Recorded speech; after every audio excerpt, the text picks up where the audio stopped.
Okay, good morning. Wednesday, November 22nd. Called meeting to order at 9:29. Just a little early here. Start with the adoption of the agenda. Anything extra from administration? No, Your Worship. Council? Councillor Williams? Make a motion that council adopts the agenda as presented. Motion on the floor. Call the question. All in favor? That's carried. 3.1, adoption of the minutes. We have a couple on there. First one, organizational council meeting, October 25th. Any issues anybody see there? See any? I'll ask for a motion. Councillor Coogan. I'll move that the organizational council meeting minutes be adopted as presented. Okay, motion on the floor. Call the question. All in favor? That one's carried. And minutes of October 25th, the council meeting. Any errors, omissions, anything anybody see there? Not seeing any. Can I get Councillor Dean? I move that the minutes of the council meeting from October 25th be adopted as presented. Okay, motion on the floor. Call the question. All in favor? And it's carried. I'll move down to 5.1. Mr. World. Your Worship, members of council, have an RFD before you regarding our operating line with the Treasury branch. It sits at $10 million. Our agreement with the ETB says we must provide them a copy of an updated bylaw annually. We do not expect to use our line of credit at all in 2024, so it's not expected to be needed. So that's one thing that in the future we may look at maybe lowering our line of credit. It doesn't have any cost implications other than when we use it. But the bank might at some point in time, for not using our line of credit, might say, why do you have $10 million in credit with us? So the reason for approving this is because it's a requirement in our agreement with the ATB. So I prepared a bylaw for council's review. Hey, council, any questions, any discussion from council? It's just an update from something we have to do annually. So, Councillor Wilhelm. A motion that council gets first reading of bylaw 610/23. Motion on the floor. Any discussion? Seeing none, I'll call the question. All in favor? It's carried. Anybody want to give second reading? Councillor Williams. I'll make a motion that council gives second reading to bylaw 610/23. Motion on the floor. Call the question. All in favor? Now, in order to, I guess, give third reading, we have to give the motion unanimously to proceed to third. So, the next motion, Councillor Burrows. I'll make the motion that council proceeds to third and final reading of bylaw 610/23. Motion on the floor. Call the question. All in favor? That's carried unanimously. And third reading, Councillor Prestige. All motion that council give third reading to bylaw 610/23. Hey, motion on the floor. Call the question. All in favor? And that's carried. You have your bylaw. Alright, we'll move down. We got a bunch of delegations starting after 10. I'm going to skip over 7.1 until after we've had the delegation at 11:30. It just kind of ties in with that. So we'll move down to 8.1, 2024 ASB Provincial Conference Travel Options. Good morning, Dawn. Good morning, Your Worship and Council.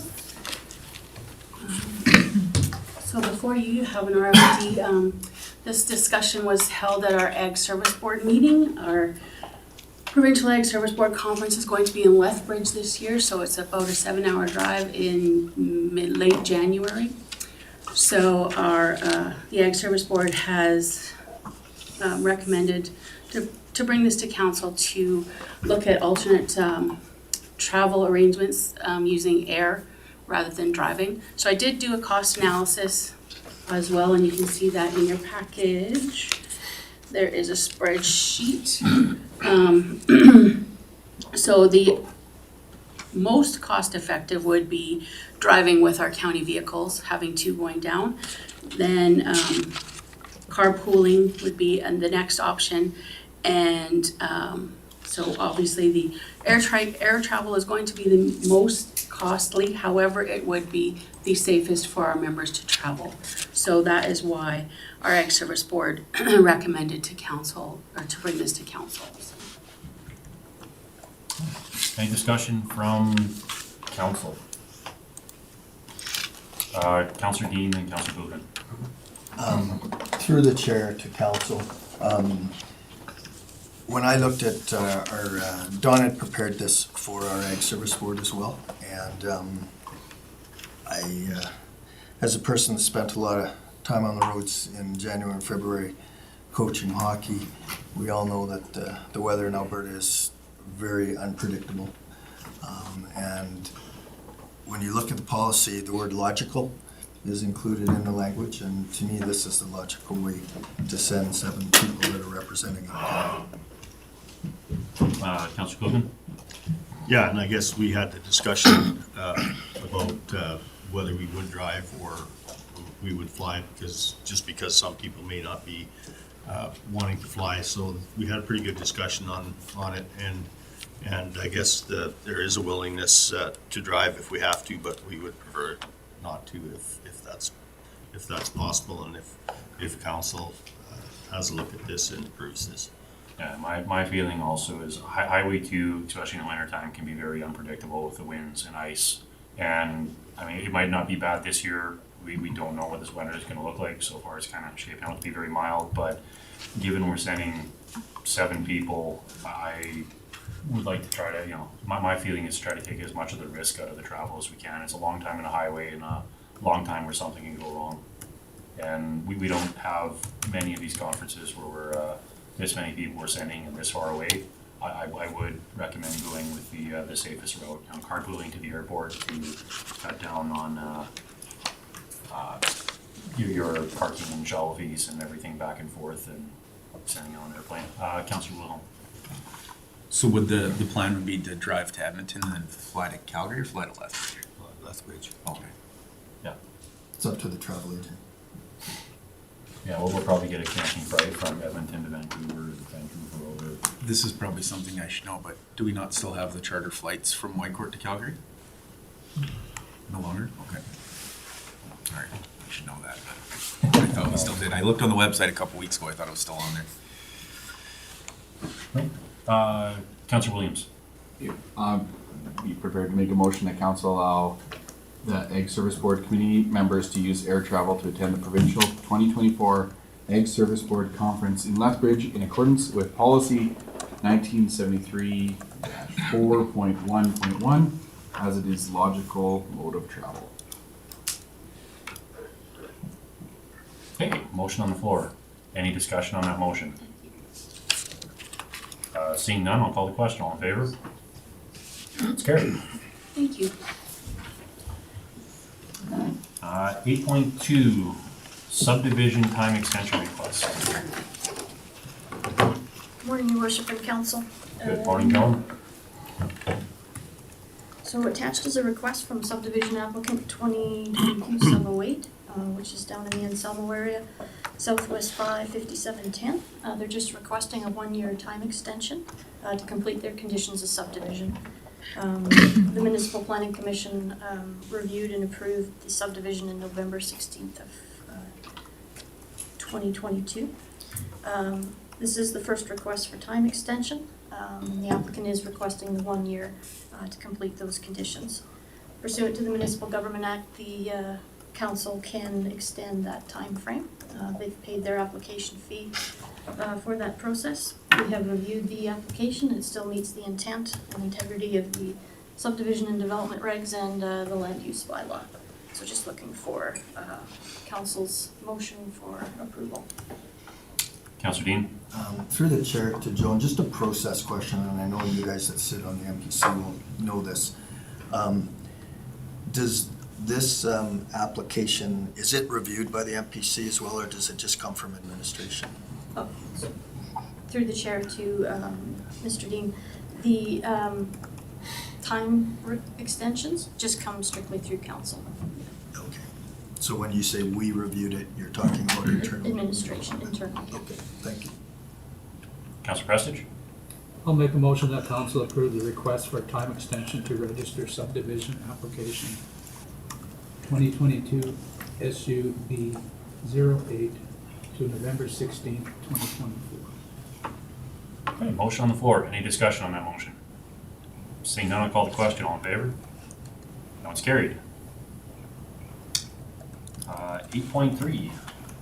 It's you again, Joan? You betcha. All right. Okay, we have attached here a request from an applicant for Land Use Amendment 2023 LUA02, just requesting a refund of the application fee of $2,000 for reasons as outlined in his letter. Of course, council at their October 11th meeting passed an amending bylaw 60223 for Plan 082 5617 Block 5 Lot 1 out at the airport. The purpose and intent of the bylaw was to allow the applicant to maintain existing development, building and use as cited. Council has passed a schedule of fees bylaw in 2021 that established the land use amendment fee at the $2,000. That fee is based on cost recovery and the process that is involved in the land use amendment application. This particular one, as council is aware, has taken a considerable amount of administration's time for review and developing the bylaw, which would exceed that $2,000. However, it is at council's discretion as to whether they wish to accept or choose to refund some money or to deny the request. Administration is recommending denial. Thank you. Any discussion from Councillor Gross? Mr. Chair, so I didn't get a heads up from admin on this one at all, but I'm trying to figure out if this is pecuniary for ag. And again, I didn't, normally we get kind of a heads up on something like this, so is this pecuniary or is this not? Mr. Frank? I can't,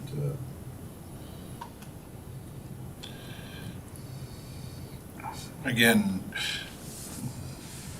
it's the discretion of the council member whether or not they believe they have a pecuniary interest in the matter.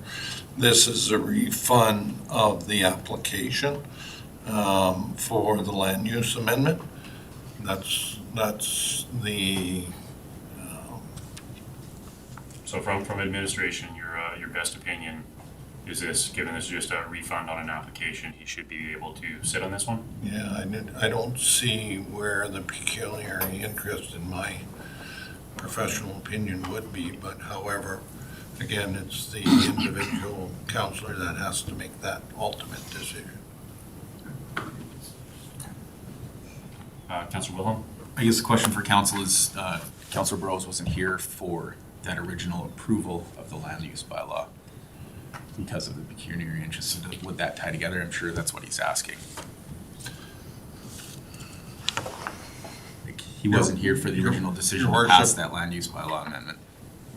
Yeah, your worship, members of council, again, it's an application fee, refund of the application fee. It's not hearing the application. It's not dealing with it. It's a separate, it's a money issue, right? Councillor Dean? How that would affect Councillor Burrows, I don't see it myself, right? But again, I can't. But, so Councillor, I'll leave the call for you. It Well, sounds like it's okay from our administration. Sounds like you're not in breach of that. and again, sorry, Mr. Chair, yeah, it's more than anything, I want to be public about it and, Yep. you know, have the conversation in Cover. public. Because, I mean, by the way I understand this, it's not like the refund is coming to me or something like that, so it's not pecuniary, so. Councillor Dean, had your hand up? Question, my suggestion was going to be exactly what yours was to leave it to John. Yep. Hey, any comment on the RFD or questions from administration?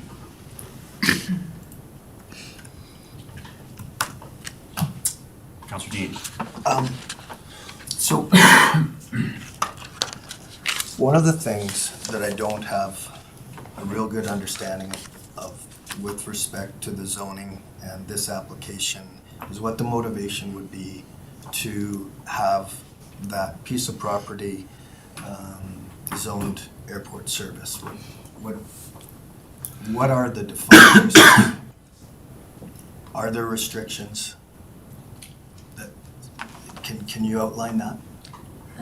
Through the chair to Councillor Dean, Airport Service District is essentially encompasses the runway, the NAV Canada building, anything to do with the federal side of an airport.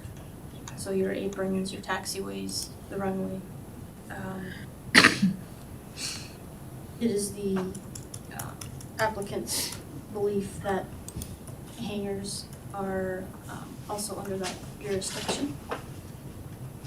So it falls back to, I guess, the question of jurisdiction between municipal and land use and federal and aeronautics. Okay, so just to follow that up, unfortunately, that still leaves me a little bit in a gray area. I was under the impression that the applicant wanted to do the business that he originally intended on that piece of property, and the direct control was going to meet those goals and allow him to move forward. And for that reason, I don't know why the applicant would want to go to airport service. So it's difficult for me to even vote on this because I don't understand what exactly airport service is. I with all due respect, runways and taxiways, that's, from a development point of view, that's going to be the municipality that does that. But No. I'll go Councillor Klugen first. Yeah, through the chair to administration, how many permits actually have been issued on that particular property, you know, in the last, since this whole saga began? Through the chair to Councillor Kilken, this would be number 3.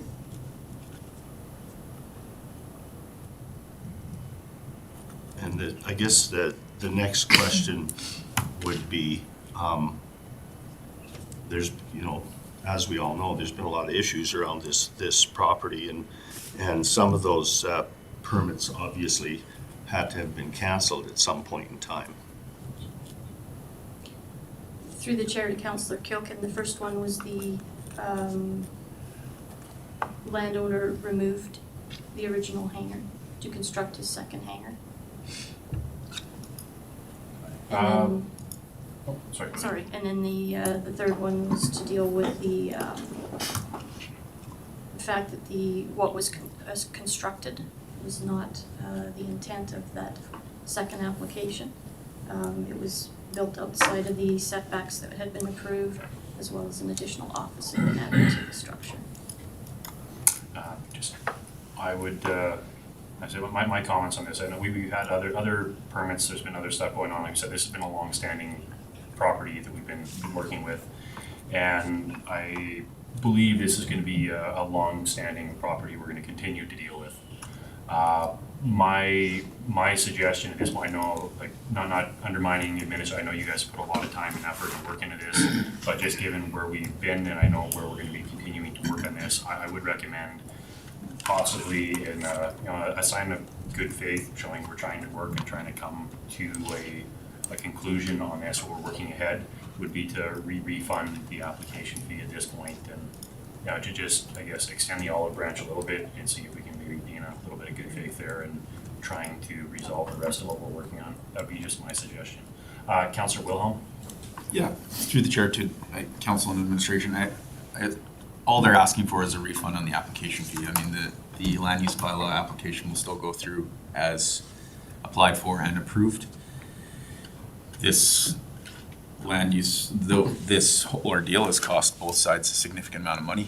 And like Reeve Cush said, $2,000 is not an insignificant amount of money, but also if it could move this process forward in a much more amicable way, it might be a solid way to move to do it. Councillor Kuhlken and Councillor Dean. Yeah, I spent a bit of time going through all of the history right from 2007 to date, and you know, one of the things that I feel, and this is just my personal feeling, is that you know, in the process of conflict, there's always a situation where somebody may not be heard. Certain things become emotional, and you then end up having a third party involved, and that never is a good situation. And I think that the suggestion that Reeve Cush made is very relevant, because, you know, this has been kind of an ongoing thing, you know, prior to this council. So, you know, I would also agree that, and I would be prepared to make the motion, I will make the motion that we actually refund the permit application fee of $2,000 to the applicant. Okay, motion on the floor. Councillor Dean, your hand was up. Do you have anything to speak to the motion? No, it's been covered. Okay, any other discussion on that motion? Councillor Wilhelm? And just to, I guess I'll get it out there publicly, like I do agree with trying to come to something amicable with this applicant. But I'm just understanding that, like, if you look at his letter, he's gonna use this $2,000 to apply for airport service, and in my opinion, I don't feel he's applicable for that, but I have no problem giving him his $2,000 back. And like I said, even if he applies, I would like, before we look at moving anything that way, like we have reached out to HMRO and get them to come and do an educational piece for council, and then it'll help give us a better understanding on where things are supposed to be and how they see best practices around airports and development, and it's just an education piece for our council. So I you know, not to say that maybe one day we don't look at that way or something, I don't know, but I want to have that knowledge firsthand. Councillor Coogan? Yeah, through the chair to council, and I think that it's irrelevant what he does in the future with this, because that's something that'll be handled through administration. I think what's more relevant is that we should have an understanding of probably the history and why we got ourselves into this position, and I think we should, you know, start having these amicable conversations to say, how do we resolve this issue? And I think this is just a good first step. Okay, Councillor Gross? I just want to, Mr. Chair, I just want to respond to some comments. So, and I agree with refunding the 2,000 on this, but the idea that we somehow know what he's going to do in the future, and that making a statement that we are, you know, you don't think he's entitled to apply for something. That is exactly the conversation that got us into this mess in the first place. We make the decisions around the applications when the applications are made and all the information sitting at the table, and we don't walk into the room with presuppositions. He says it in his letter that is in the RFD. Sorry? He says it in his letter that's in the RFD. He says that you don't think he's entitled to airport service That district? he's gonna apply for the airport service district. You just made a decision on, I didn't make a decision. I said, in my opinion, it doesn't fit. again, if you want to have an argument about it, I'm ready to have an argument about it, but that's the type of thing that got us in this mess in the first place. Okay, back to the motion on the floor to refund the application fee. Any or further discussion on the motion? Seeing none, I'll call the question. All in favor? It's carried. Thank you very much, Joan. Again, I do understand there's been a lot of work from administration. This isn't anything against you guys. I know we're just trying to work a path forward here a little bit. Thank you. Thanks. 8.4, write-off outstanding property taxes. Mr. World. Your worship, members of council, you have an RFD in front of you regarding a write-off of outstanding property taxes for oil and gas companies that we've deemed uncollectible in our records. Currently, 912,000 of it is already been expensed in our allowance for doubtful accounts, and the remainder is about $200,000 that would come out of the operating budget this year. We will apply for the PERC program to get the school taxes back, and that essentially is the exact same amount as the other side of the equation, so the balance to the county is actually zero for cost for the year. I do require council to give me a motion as written for the province to accept our PERC application. If you have any questions about this RFD, I'd be glad to answer anything right now. Any questions from council? See now, Councilor Burrows. Through the chair, does this conclude our mess with Trident finally? Through the chair to Councillor Burrows, yes, except for there's still a few Trident accounts that are getting taxed, very small ones. So until we have a number of these accounts that have been written off that are still under those companies' names, and they're still assessed. So we're working with the assessor to determine who actually has control of those assets. And I think it's worth noting too that Woodlands County was behind the resolution that drove the province to actually make a directive to the AER that actually says that if you've got a balance, I believe it's over $20,000 in taxes, you can't do transfers and purchases and things like that. So, you know, hooray to us, it's a little late unfortunately, but at least it's a tool in the kit. So I'm glad to finally be done with this. Mostly. So I would make the motion that council approve the write-off of outstanding property taxes as per Schedule A for a total of $1,112,430.45 and direct administration to apply for recovery of school taxes under the Provincial Education Requisition Credit Program. Okay, motion on the floor. Any discussion on that motion from council? Not seeing anything. A public question. All in favor? That one's carried. 9.1 correspondence and information items. Anything there anybody sees? I'm gonna do this pretty quick. We're almost to the first delegation here, so. Councillor Dean. I move that council accepts the correspondence and information items as circulated. Motion on the floor. Call the question. All in favor? Carried. 10.1, November 14, 2023 Financial Variance Report. Your worship, members of council, I've provided a similar variance report that we've provided to the council for the last 2 months. It focuses on kind of highlighting where our variances are for the year and trying to give council a good picture of where we are for year end. I won't go through too many details, but I think on the last page of the report, not including the capital, you'll see our projected surplus right now is about 1.69 million. And that is excluding the fact that we have some surplus that we budgeted under for the recovery plan. So right now, we're looking at a fairly large surplus for 2024. Page 7, I've also provided an updated capital report. You can see where we've spent our funds so far this year, and we've highlighted the carry forwards that will go into the 2024 budget. And I'm glad to answer any questions about the variance report. Hey, Councillor Dean. Through the chair to Mr. World, can you just cover off the remove amortization line at the bottom of page 6 of your report?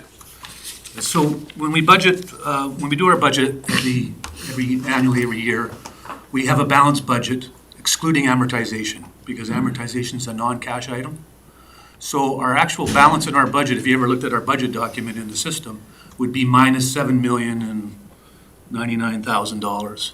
So we reverse it out because it's non-cash. It has no cash implications. It does have balance sheet implications, and that's one reason why we do have some concerns about not putting enough money into capital, because we're amortizing at $7 million, and we're only putting away about $4 to $5 million a year. Okay, thank you, that answers it. Any other discussion from council? Councillor Prestidge?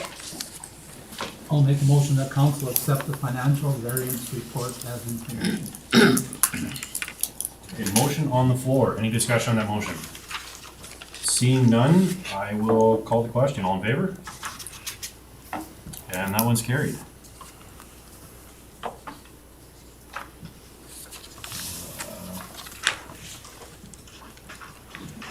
Let's see here. I'm going to skip past the reports until we get a little closer to the end. Move down to 10.4, service tracker monthly report. Your worship and council, the service tracker report for the month of October is attached. Nothing too out of the ordinary from previous months, mostly grading and infrastructure requests. I would like to highlight, we did get 3 employee or staff kudos in the report, 2 for our grader operators and 1 for the enforcement services, Lexington's enforcement. Yes, so. Okay, any questions for Councillor Dean? Thank you. Through the chair to Andre, I guess. Typically within Division 3, there's some requests to address Range Road 121, and I don't see anything there. I know you had talked about having some product that you might be able to apply in a variety of places around the county. Was that one of the places where product was applied on the top of the list? Through Chair to Councillor Dean, no. We did not apply product on that road this year. Okay, all right. Thanks. Yeah, I noticed that too. This is one of the first times we haven't had the road listed on there, so. Okay. Any other questions from council? Seeing none, Councillor Williams, you handle it. I'm just gonna make a motion that council accepts the service tracker October 2023 report as information. Okay, motion on the floor. Call the question. All in favor? That one is carried. I was told that we have our first delegations here, so I guess we'll hop back to 6.1. Will council need to take a 5-minute break before we get going, or are we good to keep rolling here? Okay, we'll get into 6.1. Ms. Gwen Dionne. Good morning, Refund Council. Before you this morning is Gwen Dionne. She has a funding request for wagon rides 2 nights at her light display. If you haven't been there, you need to go. It's fabulous. This is the 3rd year that she's requested this funds. The RFD before you in 2021, we provided $1,000 for 1 night for the wagon rides. In 2022, the cost of the wagon rides increased, and she did 2 nights, so there was $1,600 provided. And this year, she's doing 2 nights again, and the wagon rides costs have increased again. So she is requesting $1,750 for, that is just for the wagon rides for the 2 nights. And we would work to help display and market this event for our community. I'll turn it over to Ms. Dionne. Hi. First of all, I'd like to thank you for sponsoring me these last few years. It's been awesome. Sorry. I have had to turn people away from the rides before, and last year I did not, which was great. We had 334 people on the first night, and on the second night, even though it was really cold, we still had 289 people that came for the rides. I collect food for the food bank, and you know last year was a hard year because we usually get around 2,000 pounds. Last year we only got 850 pounds. Nobody was turned away from the lights or the rides, whether they had food bank donations or not. This has gotten to be an annual event for families from Whitecourt, Woodlands County, and even the surrounding areas. We have anywhere from 1,800 to 2,000 people drive through our yard every year. I quit counting after 2000, so we could have more. This year the ride will be on the 9th and the 16th, and I have it from 5 till 8. And as she said, he has increased his price again this year. It's $750 per night for him to come, and it's Wally Andrusiak who does the ride for me. I also provide hot chocolate for everyone. Kids' names go in a draw, and I do draw names, and I give away gifts for kids as well. I have a little mailbox there, and they put their names on. So once again, I'm asking if the county will support me. It has really gotten to be a big event in the county, and I think you should all come and see it. Come for the ride. Well, I gotta say, I've personally been there. It's a fantastic place. I take my kids there. We enjoy going through and seeing all the lights. It's very well done. Oh, thank you, yeah. I try and get I said I wasn't getting any more because I don't have the storage room, but I did end up getting a few more again this year. I have a question for Heather. We show here that you got $2,500 remaining in the budget for 2023 that this will be coming out of. Yes. Do we have any other application? I mean, we're close to the end of the year. Do we have anybody else applying for this? We have, Reeve, we have one grant that was just provided at our community services meeting for a Rural Community Connections grant. And once we receive the receipts for that, there'll be 500 out. Okay. My question, and now this is going to be for Mrs. Dionne. The 2022 year, you showed that the funding went for wagon rides, hot chocolates, and door prizes. Yes. This year, it just shows wagon rides and hot chocolates. If we were to, at council's discretion, move that up to $2,000 to help with some of the door prizes for the kids and stuff coming through there, would that obviously help out with your program?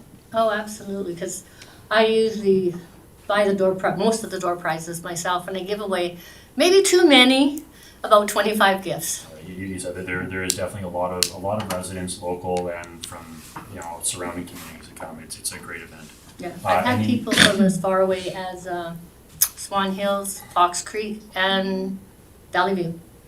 Anything else from council? Any questions? I see Councillor, was it Wilhelm had your hand up? Councillor Bruce? Yeah, I just wanted to kind of give a shout out to Gwen. I've been watching this year after year, and how do we get people involved in community? How do we get people doing some of these things?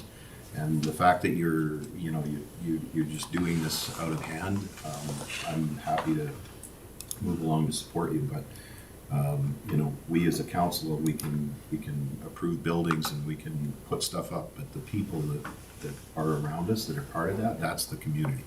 And I really want to, thank you for building that community spirit, and that's what makes this the place that it is.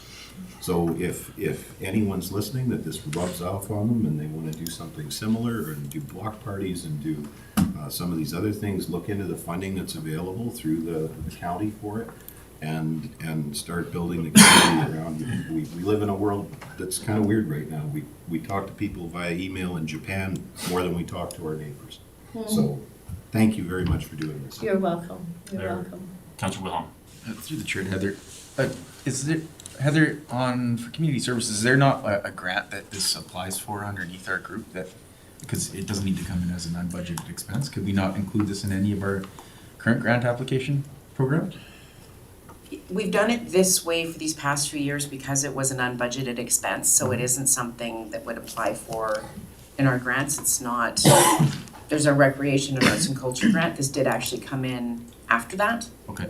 So could we do intakes for that earlier in the year? Yeah. So we could look at different ways that this would be done, but because it's an unbudgeted expense and it doesn't fall into the grants, that's why it has come to It council. would be applicable to some of our other grant funding though, correct?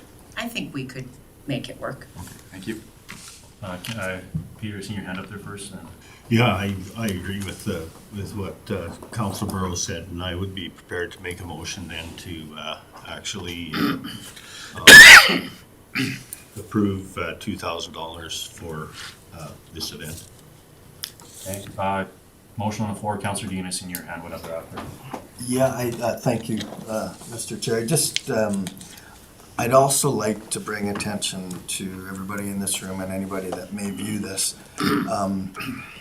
to aware of the fact that what happens when Gwen puts up her lights and makes this spectacular event happen for kids and families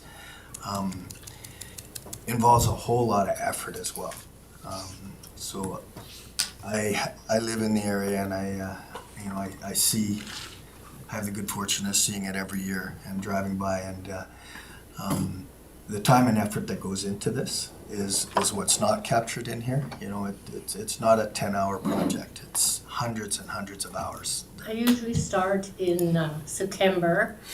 My mom was sick this year, so I never got started till October, but I managed to hire a young guy to help me, and I only have 2 things left to put out, and I will be ready for December 1st.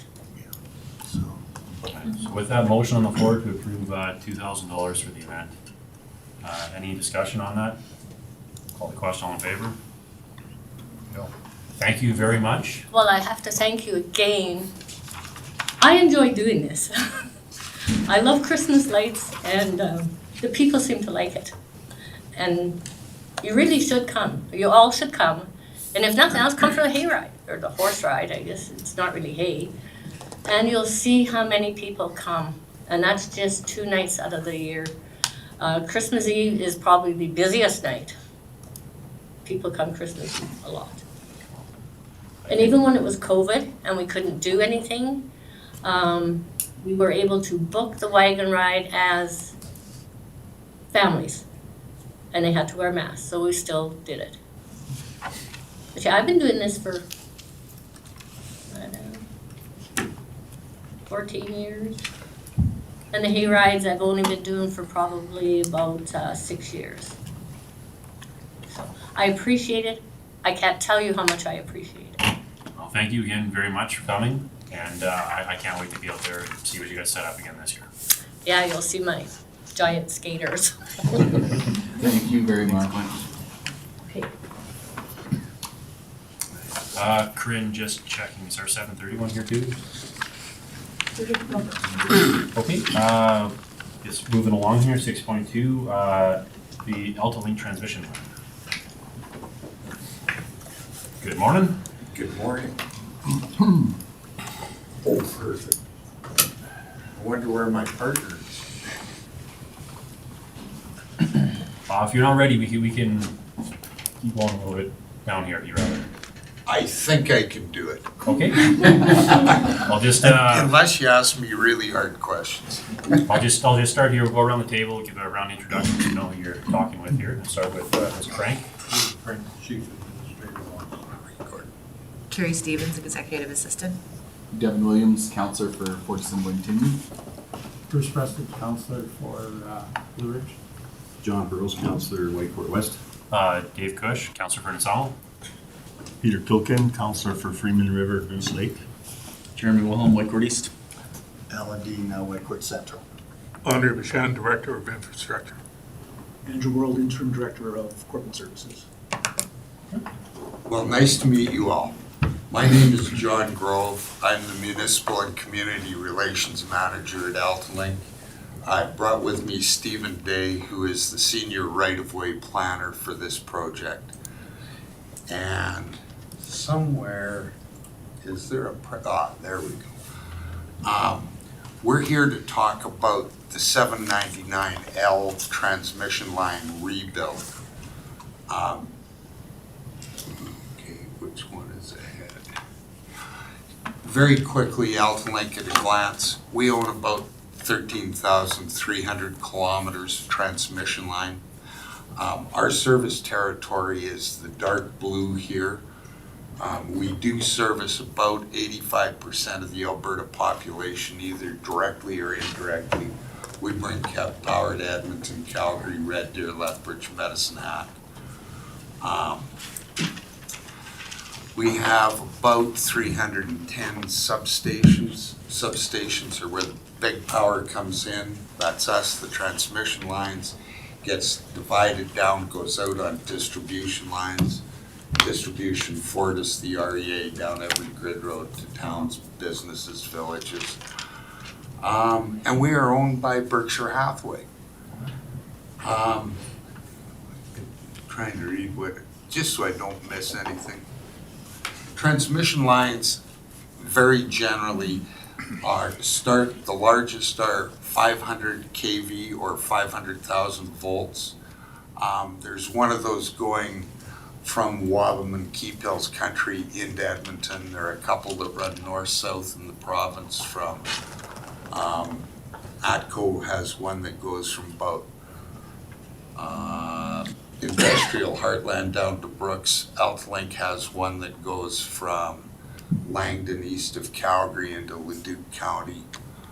There's another 500 kV line that goes from Cranbrook into Calgary. Then we have 240 kV lines, 240,000 volts. Those are largely on steel structures, lattice work. If you've driven between Brooks and Medicine Hat in the last couple of years, you'll see the lovely lines on the north side of the Trans-Canada Highway. 138 kV lines, and this line that we're here to talk about today is 138,000 volts. They are largely a product of the 60s and 50s. The line we're talking about today was built in 1964 originally, and it's time for an update. I'll get into the details of the line in a minute. Just better talk about who the players are in the industry, how Altalink gets its orders, directions. We don't build just what we want to. We get told what to build. On the upper left-hand side of this is the Alberta Electric System Operator. They're non-for-profit. They provide several functions, but particular to us is the long-term planning of the transmission system. They provide a 20-year plan and update it every 2 years. They look at load growth or demand growth in areas where new transmission lines are needed, what priority they happen. When they find a need in the system, they go to the folks on the right, the Alberta Utilities Commission, and make an application with the Alberta Utilities Commission. They are our regulator, and there's a public hearing held to determine if the need is in fact correct and accurate. If the Alberta Utilities Commission deems the need required, the AUC then directs the Alberta Electric System Operator to direct Altalink or ATCO to build the transmission line and start the process. Once we get direction to build, and this is typically a new line, we go on a significant round of public consultation. Usually takes a year and a half or two, and we prepare a facility application that then goes back to the Alberta Utilities Commission, where they decide the ultimate route after a public hearing and deliver a permit to construct and a license to build the facility. Lower left-hand side, transmission facility owners, largely Altalink and ATCO. ATCO is was the light blue area on the map. But City of Edmonton, City of Calgary, Red Deer, Lethbridge, Medicine Hat all have some transmission facilities in their jurisdictions. On the right-hand side, distribution facility in our service territory, it is largely Fortis. Fortis is a sister company to Altalink. We were all TransAlta, and before that, Calgary Power. ATCO owns their own distribution. ATCO owns transmission and distribution in their service territory. Also, the REAs are distribution, and they are a result of, in the old days, when the Calgary Power or Canadian Utilities, now ATCO, ran out of money. REAs were created, a local co-op, to bring the power from the substation along the grid roads, primarily rural, to farms, and each farmer sort of paid for his share of the cost from the sub to his farm. The next guy paid from farm to farm to farm. Any questions on any of that? Quick history. This graphic really, Altalink is a regulated utility.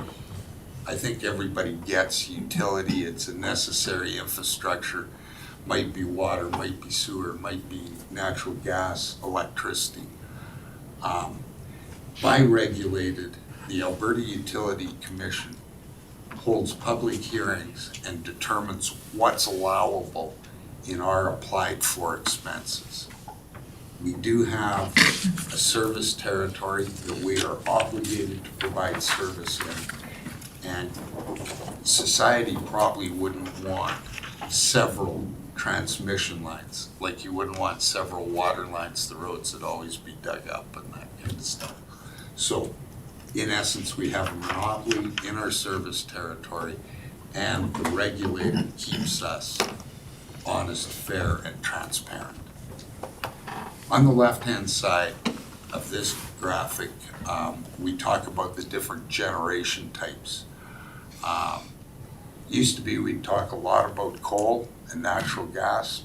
Now not so much coal. We're down to about less than 1,000 megawatts of coal generation in the province. All of it will reach end of life by 2030. Natural gas and coal used to be about an equal mix 5 years ago, about 40% each of the total capacity, generation capacity. Total generation capacity is approaching 20,000 megawatts. So that's if everything was running. Generators are deregulated. They're for profit. So they make an application, or they get in the Alberta Electric System Operators queue or lineup. They make an application to the Alberta Utilities Commission for a location permit and license and their connection to the interconnected grid. And then they sell their power and bid into the ISO-controlled order of merit. Ratepayers pay the highest price for the last megawatt required to service the needs in that 6-minute interval. That's a little bit of a handful. So the generators that can bid into the system 24 hours in advance of how much power they want to sell at what price. And the system pays all the generators the price for the most expensive megawatts sold. So that's how the price is set. Renewables, solar and wind, and interestingly not hydro, I might talk about that later, can't predict tomorrow what they're going to sell. So they get a free ride into the system with everything they're generating in that period. And renewables have a net effect of reducing the last most expensive megawatt. They are a price taker. As we move on this graphic to the right, we get the, better stop at the light blue substation down the lower left. Generation is typically not at transmission capacity. In other words, generation needs to be souped up in magnitude to get into the transmission system, like a pipeline. And if it was a gas pipeline, the compression station would take that gas up to pipeline entry. Transmission lines transmit power over long distances. They deliver power into and out of substations as they go along the way. At those substations, there's another transformer. That transformer transforms the power from transmission voltage down to distribution voltage. Distribution voltage is typically 25 kV or 14.7 kV down the grid roads. We're all regulated. Power goes into the distribution system. That's the lime green on this. And that is regulated. The power goes to all the farms, businesses, homes. But in between there's a retailer. And the retailer is not regulated. So he buys bulk power in advance. He marks it up to whatever he can sell it for and passes it on. And you have a number of choices of retailers. Don't think I'll go into significant detail there. The drivers for this project, 799L was built in 1964. It was built under very different standards at a very different planning time. As we get to the map, you'll see angle parts of the line. In the 60s and 50s and 40s, the cheapest way to build a line was to go in a straight line from point A to point B. And planners in those days, Stephen isn't old enough, would put a ruler on a map and draw the line. And that's where the transmission would go, line would go. As we've progressed, we now try and follow quarter section lines with new projects or road allowance. Road allowance, public access facility. The other driver for this project is our wildfire mitigation group has identified this line as one of Altalink's priorities. It has lower clearance, as was the code in 1964. It has a skinny right-of-way, as was the code in 1964. And one of the issues that councillors may hear about is we are seeking more right-of-way, a wider right-of-way on this project. And that is where landowners get impacted. Now I'll let Stephen talk about that in detail. Well, how come I got a green button now? So here's a high-level map of what we are proposing to do. This is actually a maintenance and upgrade project, but because we are looking for more right-of-way in certain places, we are going to go to the Alberta Utilities Commission with a facility application to get approval to take that right-of-way. Stephen, do you want to? Sure. So just, so for planning this 138 kV transmission line, it's mostly the wooden, single monopole, wooden poles running across the landscape. What they put to us was, again, it was 1964 end of life. Fire ignition was an issue for us. We've decided to go out in 3 construction phases. We do have a couple sections of line along Highway 43 that were rebuilt when they twinned the highway. So there's 1998-2000. For those sections, we're just going to do a component replacement. So the poles themselves will stay, most of the poles anyways. The wire will stay, but we'll replace some of the insulators and some of the cross arms and that. So that'll make them much better in terms of starting fire ignitions. Next thing would be, we've got a road allowance sections that's down in Yellowhead and Lac St. Anne County. There's some sections that are along road allowance. We can't foresee that anyone would want to move those to another place because it'd just be higher impact somewhere else to do those. So we're going to move forward with rebuilding those along the road allowances. Then we have the sections that go cross-country where we're asking for a wider right-of-way. And those we're putting to stakeholders saying, look, we know that land uses have been built along these lines since 1964, and they're used to having them there. Granted, not everyone wants them there, but people are used to having those lines there, and they've adapted their practices to those. We would request a wider right-of-way there. The alternate is they can suggest some alternate routes for us, and those would generally be following road allowances or quarter lines if we could find those. But generally, those are also going to be longer, and those are going to impact stakeholders with those new impacts and having the land closer to them. So that's when what the AUC usually looks at as well, is they'll see the existing alignment as, and the widening of the right-of-way as an incremental impact versus the moving it to a new location as a brand new impact on new stakeholders. What's the other thing I'd like to say? We do have another section that we're going to add to the project. It is just north of Highway 43, between the segments that were rebuilt for the widening of the highway. There's one little cross-country segment, and we've added that recently to our facility application. We'll be sending some maps out on that shortly. It's considered at a high level just to be along road allowance, but they decided since we need the widening of the right, we want to include that with a facility application to give that stakeholders in the area a chance to give it a kick.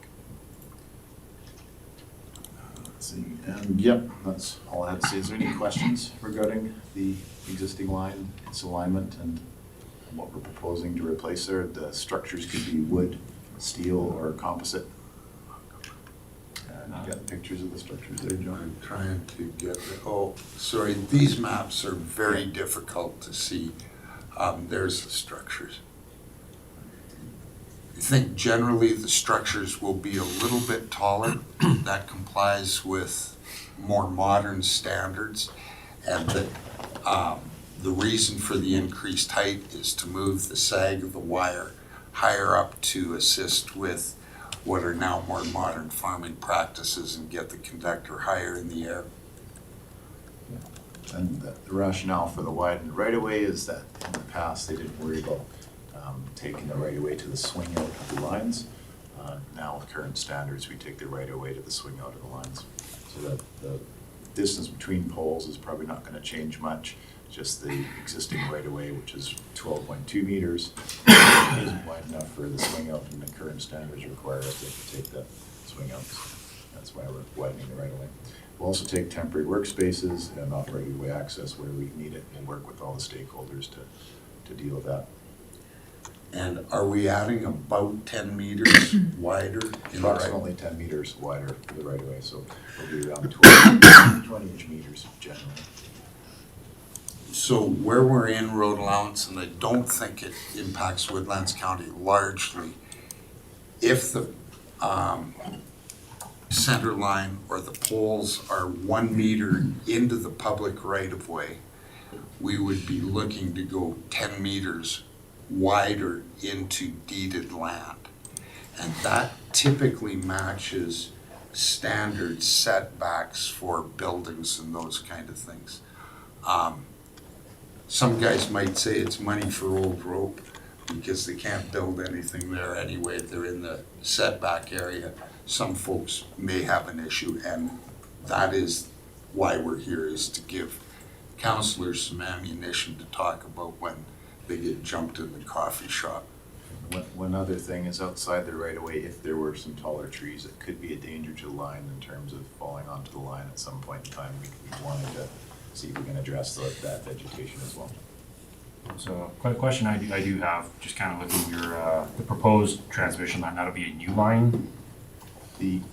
So it's just rebuilding the existing line. We'll take the old poles down, take the wire away, and put up the new poles and new wire. We may actually replace the poles and then use the old wire to string the new wire in with. Oh wait, you just see if you go back a couple there in your one map, you just got the one part that says existing transmission line and then proposed transmission line. The proposed section, is that new? It's all on the existing line. That is existing, okay, yeah, so I just. Proposed rebuild, yeah. Any other questions from council? Just one quick one. Councilor Bros? Through the chair, is there more capacity built into the new line, or like I'm constantly having conversations around this EV infrastructure, and I don't think the problem that I always run into is, you can pour a gallon of gas into a bucket and hold it up and say that's 30 miles, but you can't do that with electricity. It's just pure magic. So, we just plug the car in and it magically recharges. But it's not the way it works, and you've got to change a lot of infrastructure. So, is there more capacity built into this system or are you looking at it, or is anyone looking at it? The answer is no, there is not more capacity built into this rebuild. We are using roughly the same capacity conductor or wire, but our studies indicate that we have enough capacity in the area, and again, this comes back to the Alberta Electric System Operator long-term planning for demand, and they don't believe there's a requirement to increase the capacity here. Now, having said that, we went through, as you're all aware, a pretty wild spring for forest fires and all those things. In this part of the world, and the Bickerdike substation is a very major substation servicing lots of the northwest of the province, or central and northwest. And we have, I think, 4 lines going into that substation, so 4 different transmission lines. We were down to 1 line, 3 of them were burned down. So there is redundancy built into the system. There is capacity today, and with the current plans, remember, electricity can travel either way down a transmission line to where it's needed. So this little piece of the interconnected system does have connected to the big world and does have more capacity that can get into it. I think that I was at Woodlands County maybe 5 or 6 years ago and talking about the potential for some battery storage here. And that was as an alternative to building a new transmission line into the area. I think you guys will all be aware of the power surges that happen when some of the big industrial users turn their sawmills on in the morning or Monday mornings and they're dragged down. That battery was proposed to provide backup to deal with those unusual power demands that were very periodic in place of another transmission line. Transmission lines are expensive, they impact the public, we get that. And they're not the most popular things to build. That battery proposal we've secured funding for and is in front of the Alberta Electric System Operator. Now, to make life really confusing, batteries can potentially do two things. They can act like a market player and sell power into the market when the price goes up and take advantage, so be a price taker. And that is the normal way most people think about storage batteries in the electric system. Our discussion is that this battery would be in lieu of building another transmission line, and we would not use it as a market participant selling power, but we would use it when the draw came. I know that's a long, convoluted way to say they've looked at it. Thanks. Councillor Dean? Excuse me, I've qualified my question. Councillor Prestidge? Through the chair, this battery, we just had our RMA conference and Fortis had a, Yes, I was there. and I brought that question up to Nikki about this battery. Is that the one that was proposed just outside of town here? Yes, it was, and it wasn't with Fortis, it was with Altalink. Yeah. That- So And it's still on the page. it's in the hopper. It's a big machine or the industry takes some time periodically to sort out what's what. And this is a bigger policy issue question than it is a functionality or usability question. I think we know that it'd be useful. It's who owns it. Any other? Second question is, like, coming into town here, you got your big steel structures, and then we have the wooden poles running beside them. Yeah. And they seem to come from the same place. What is the reason for that? So, could be two things. First of all, the steel structures have a pretty big right-of-way. And if we're going particularly cross-country or in beside a highway and a road allowance, there may be distribution lines going beside it in the same right-of-way. Periodically, they're even on the same poles, where the distribution services the farms and folks off the road, while the lattice worker steel goes to the substation. The other part might be that the lines are different voltages, for sure. The wooden line may be a 138 transmission line as well. And over time, it made sense to put the two side by side, and they're probably coming from different places. So it provides part of that redundancy if they're both transmission lines. Just a quick add is so the 799 line is a 138 kV line. It goes from Entwistle to South Marythorpe, and then from South Marythorpe to, is it Sagatawa or Sagatawa? Anyone know how to say it right? So it kind of services a local area.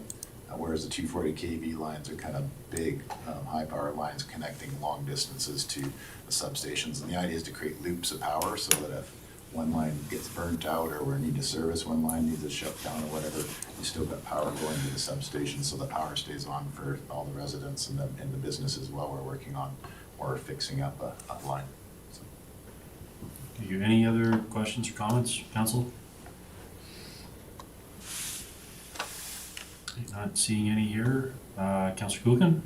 Yeah, I'll make a motion that council accept the Altalink presentation as information.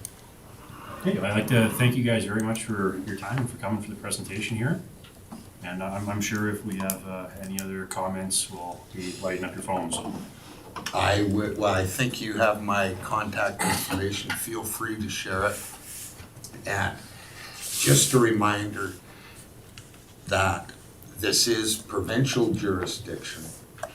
If you get stopped in the coffee shop and get questioned, my recommendation is to say, hey, if you're impacted, potentially or directly, stay involved, go to a public hearing, make your voice heard.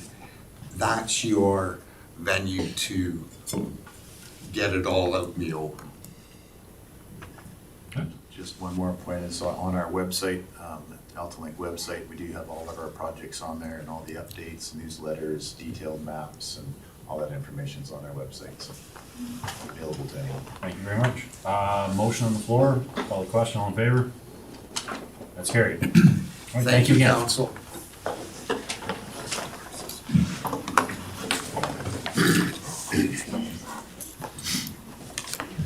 Couple minutes ahead of our next one. Is Stars here?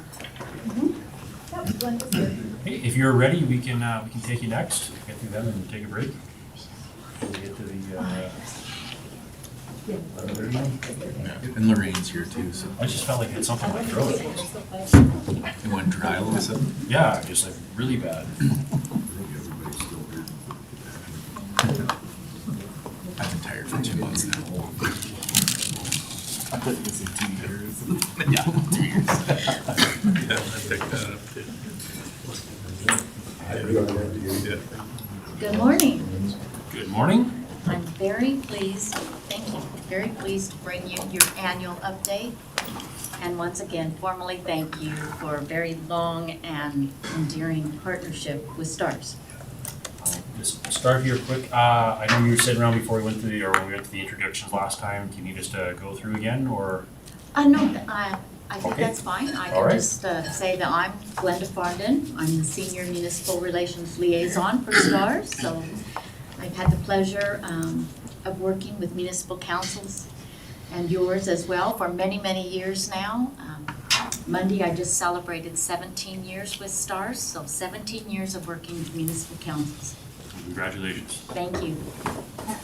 So first and foremost, I just would like to say that after December 1st, we will be celebrating 38 years of serving Albertans. 38 years.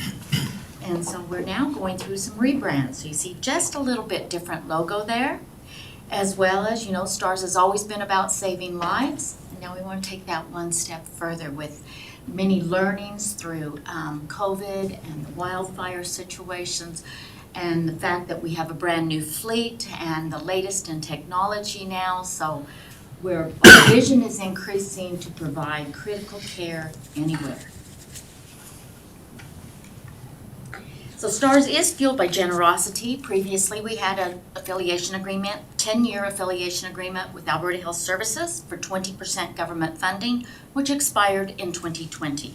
We've been year to year since then. Last year, they made an announcement early in the year that they would look at higher funding for STARS.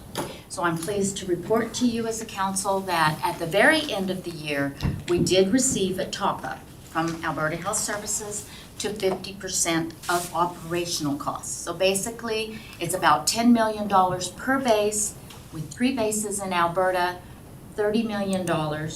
This does not include our Emergency Link Center, which is our dispatch center. It does not include education and training or administration costs, so strictly anything operationally related. So we did receive that top-up. We are now in high-level discussions with Alberta Health Services, hoping to secure another 10-year affiliation agreement at the 50% funding. So more to come at a future update once we find out whether or not we've been able to come to negotiations and secure that 10-year agreement. So this is where we're at now with our lovely Sea of Green map across the province and into northeastern BC. So everywhere that you see green is a municipal supporter of STARS like yourselves annually. So you can very much see that we are starting to really unite the entire province. We've just added 5 new rural municipalities, 6 more urban municipalities, and we have several pending that have asks on the table, the ones that you see in white that are currently non-supporters. We are over 90% of a united effort. We have 9 municipal leaders now showcased in the red boxes. We just, this year, we welcomed Sturgeon County. So all of these municipal leaders had representation on the STARS helicopters with their logo on the helicopter. They've reached heights of $500,000 or more in giving over a number of years. So collectively, we're currently generating just over $2 million annually from our municipalities as a united effort.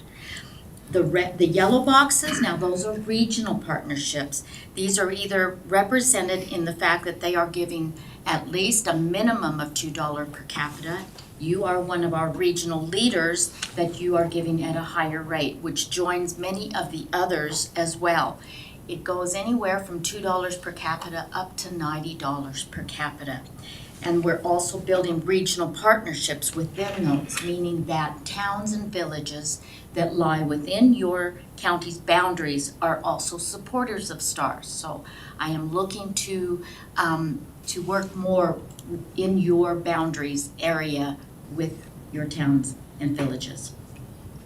So currently, let's have a look at a 5-year overview of statistics in Woodland County. This is up to October 31st of this year.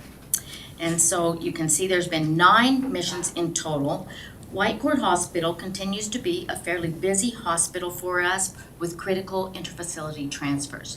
This is included because it's really important to understand that the majority of all critical interfacility transfers are occurrences of scene calls in the rural areas. They've been taken by ground ambulance to the nearest hospital, and of course, because it is of a critical nature, then STARS is called. So that really does impact what's actually happening throughout your rural areas.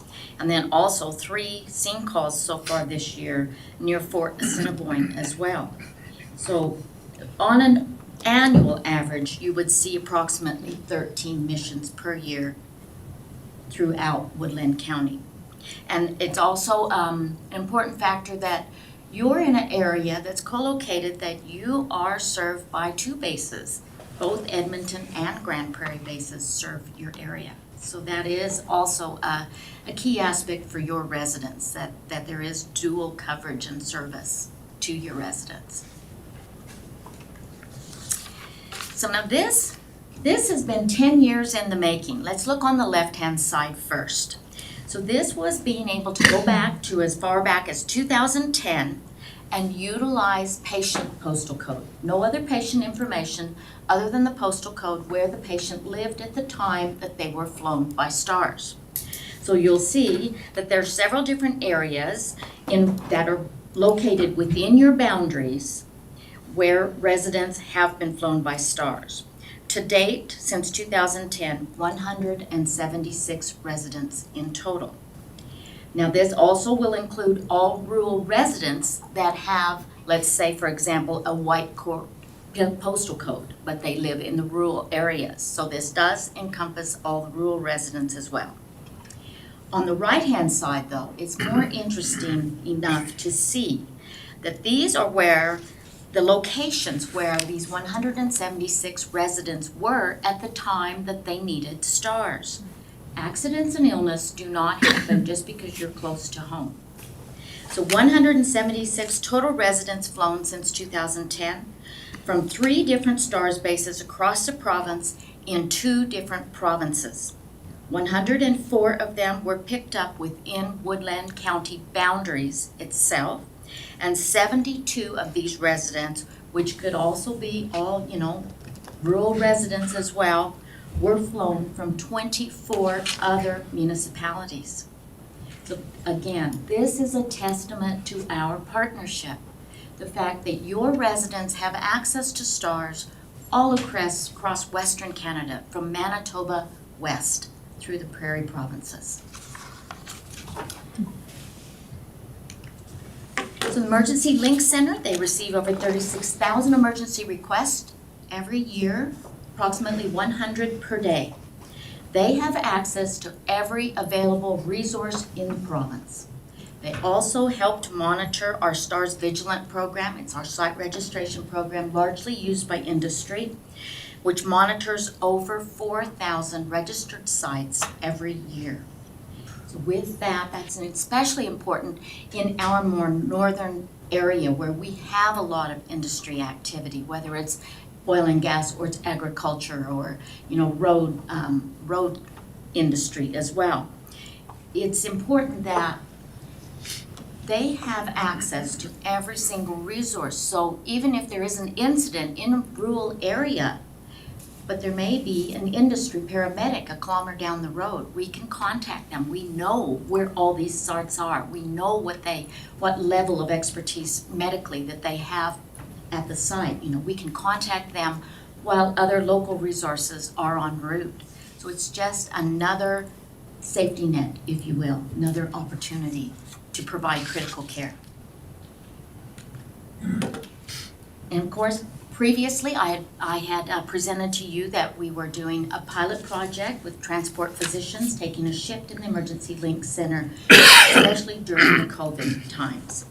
Now that has proven to be so effective, so it is in place that our STARS transport physicians take a shift in the Emergency Link Center, or they are available even from home through like FaceTime, they're accessible 24/7. So now we have another pilot project that is underway right now, and it's to better help to provide critical care, whether it's physically with the crew and the helicopter arriving, or even virtually. Maybe the crew is out on another mission and a call comes in from a rural hospital needing critical care expertise. So now we can use this called Good Sam. It's basically a very secure link on an iPad that can be placed at rural hospitals to work with their medical personnel, where our doctors, even though they're in the Emergency Link Center in Calgary, rural doctor can show our doctors the patient, actually show them exactly what's going on. Our doctors can provide medical guidance as well as procedural guidance. Many of the rural hospitals, they don't see what we see every day. They're not intubating patients every day. Some of them will need some guidance and procedural guidance and expertise. So this is another way of being able to provide critical care to all of our rural communities that we serve over and above, and still be there virtually. So it's really changing the face of how critical care can be provided to rural areas. So our STARS transport physicians, now that STARS has been named as a designated critical care provider in Alberta, so they provide medical and procedural guidance on every critical call, regardless of the mode of transport. Our crews are sometimes they are going on ground ambulance or on Alberta Health Services fixed wing, in addition to STARS helicopters, if it is critical and that patient warrants having that critical care expertise. Also, now, our STARS transport physicians being in the Emergency Link Center, while we're en route to the hospital, receiving hospital with a critical patient, if it's warranted, our transport physicians can be in the background making all the logistical arrangements with the receiving hospital to schedule a neurosurgeon, schedule the cardiac cath lab, schedule the CAT scanner for a stroke patient, All of these things are happening in the background while we're en route. So now we're saving time on both ends, saving precious time. I'm pleased to report that in October of last year, we did receive the 10th and final helicopter of the fleet. So we have 10 H-145s for the entire fleet across Western Canada at our 6 bases. As well, all bases are now completely H-145 operational. And in addition, incrementally over the last year or so, we have been selling off the previous BK-117 fleet. So all of those proceeds were attributed to the more than $150 million capital campaign. So I'm pleased to report that all 10 helicopters are paid for. So the campaign is completed now. Last year, we also celebrated the fact that we, as an innovative leader, we were the very first medical organization to be able to fly at night more than 20 years ago. 50% of our call volume occurs at night. And so literally in the last 20 years, we've now flown over 55,000 missions. Tens of thousands of lives were saved because we've been able to fly at night. So we're very proud of that fact.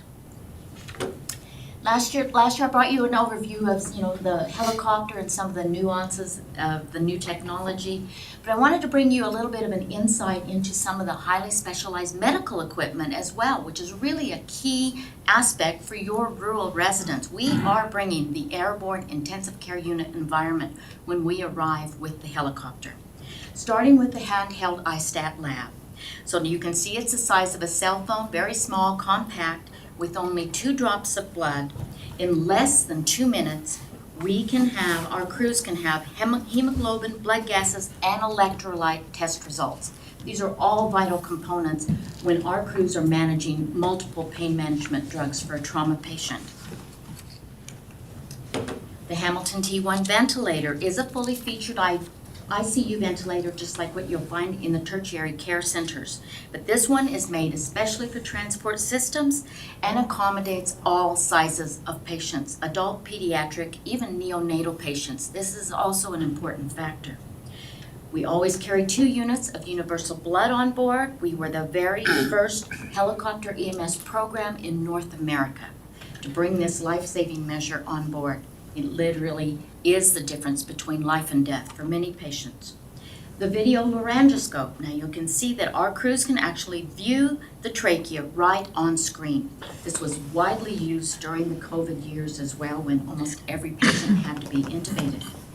This is especially important in the fact that when our crews are managing difficult airways, such as a trauma patient, maybe a burn victim, or someone that's been crushed on impact, you can understand how it's vitally important that we can immediately, effectively intubate that patient that can no longer breathe for themselves.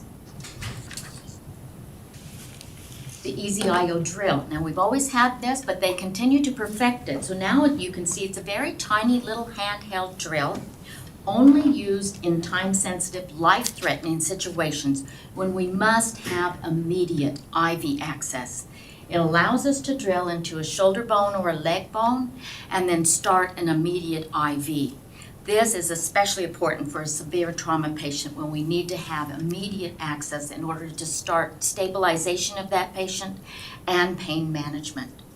The handheld ultrasound. Now previously we have had ultrasound, but it was a very big, boxy, cumbersome, not very portable type of unit. Now you see it's the size of a cell phone. The latest in technology, once again. It provides rapid test results for collapsed lungs, trauma internal bleeding, heart abnormalities, even fetal compromise in an ill or injured pregnant mother. So now, with the way that the new helicopters are equipped, they have Bluetooth, integrated Wi-Fi, and satellite connectivity. So now, in real time, once we have these results while we're en route to the receiving hospital, we can transmit these test results to the receiving doctors at the receiving hospitals so they can expedite their treatment plans. They know exactly what they're dealing with. They know what is going to be incoming. And once again, we have our transport physicians to be scheduling, in the background with those receiving doctors and hospitals.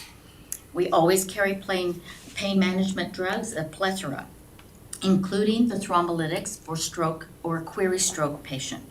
Now, it's mandatory that for a possible stroke patient, they must have a CAT scan first in order to identify if it is the type of stroke that warrants giving the thrombolytic drugs.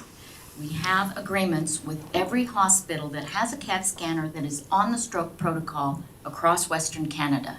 So once again, if it's a query stroke while we're en route, transport physicians are contacting the hospital, setting up the fact that as soon as we arrive, that patient can go directly into the CAT scanner and we can determine whether or not we can apply the thrombolytic drugs.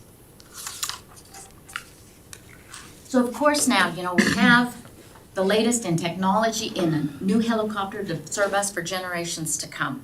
We have great new medical equipment as well. But it's also important that we have the very highest of expertise in our crew.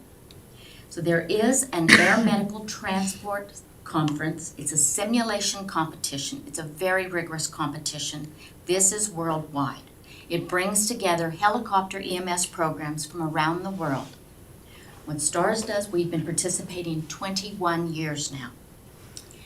We host our own internal competition at our individual bases to identify the final two that will come to Calgary and compete against each other for only one team of two to actually represent STARS internationally each year at this particular competition. Last year, it was our crew from Saskatoon that actually won first place. That marks the 7th time in those 21 years that internationally STARS has won first place. In those 21 years, we have placed top 3 all 21 years. This year, we took runner-up. It was a very rigorous, complex situation where, just to give you an idea, the scenario was that there was a head-on collision. The husband was ejected from the vehicle and had massive head injury. The mother was a pregnant mother who was in cardiac arrest. The pediatric child in back also had a head injury. So they're managing all these different patients at the same time. And during the conference, I know it was not planned, all the lights went out. They had to continue for over 2 hours in the dark managing their patients. They all have, the high fidelity mannequins that they must manage and that they will react to anything, what kind of medication they're giving, they will react exactly as you and I would. It was a very rigorous competition. We're very proud to be one of the highest levels of critical care and bringing it to your residents as Albertans. So in closing, I would like to say thank you very much, Woodlands County. We thank you for your leadership, your dedication to STARS, and your ongoing support. Currently, your pledge is, you are one of our municipal leaders at $3 per capita, and it is in conjunction with your council term through 2025. We really appreciate that because then we know, this is how we know what we can count on each year. Currently, we are doing 10 missions per day across our 6 bases. And we've seen an increase of about 30 to 35% in mission call volume, in addition to that 10 mission per day daily demand. We're seeing a lot of situations of the unfortunate circumstances of post-COVID, as well as a lot of increase of respiratory distress from the wildfires. Still, we are receiving a lot of calls from that, from our rural hospitals that we serve.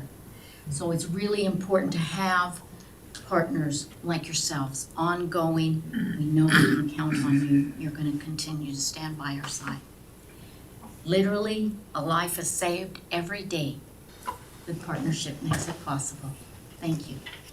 Thank you very much. STARS is a fantastic Fantastic partner to be aligned with. You guys, the work you do is second to none, so we appreciate what you guys bring to us also. Any questions or comments from council? Councilor Williams. I really like that slide. I don't remember it from last year, but I really like the one about postal code and all over the province and Brand BC new. where our residents actually maybe were heard outside of the area. Never really thought of that, but yeah, I like that was added in there. Thank you. Well, I think it brings it home for information for you to connect with your residents, that they do have access to stars all across Western Canada. And it's an important factor because that's possible because of you. Anything else from council? Councilor Dean? And again, I just echo the gratitude that we have for your organization. I was curious about the fleet. So you said you've completed your fleet of 10 helicopters at each 145. What's the oldest helicopter, or like what's the replacement schedule on those units? Well, previously, the BK-117 served us well for 37 years. Of course, now, technology has really speeded up over the years, so I would say that anywhere from 20 to 30 years again, because by 20 years, who knows what the technology will be, so we may not be looking at 30 years. We may only be looking at 20, but somewhere in that, we maintain our fleet meticulously. That's why the BK-117 was able to serve us well for so many years. We also ran into complications then that, especially right during COVID, of all things, that they started to quit manufacturing parts for the BK-117. So, we'll run into that. And I'm sure we'll run into that again with the H-145 as the later technology comes forth. But we do foresee, for several generations that this will be the platform that we're using. Sure. Thank you. Anything else from council? Councilor Williams? I'll make a motion that council accepts the STARS Air Ambulance annual report as information. Okay, motion on the floor. Any discussion on that motion? Seeing none, I'll call the question. All in favor? That's carried. I believe we have a check, right? We'll take a 10-minute break here. We're a little bit ahead of schedule. Come to another delegation after we do have a check, and we can take a couple pictures and stuff for it. That would be great.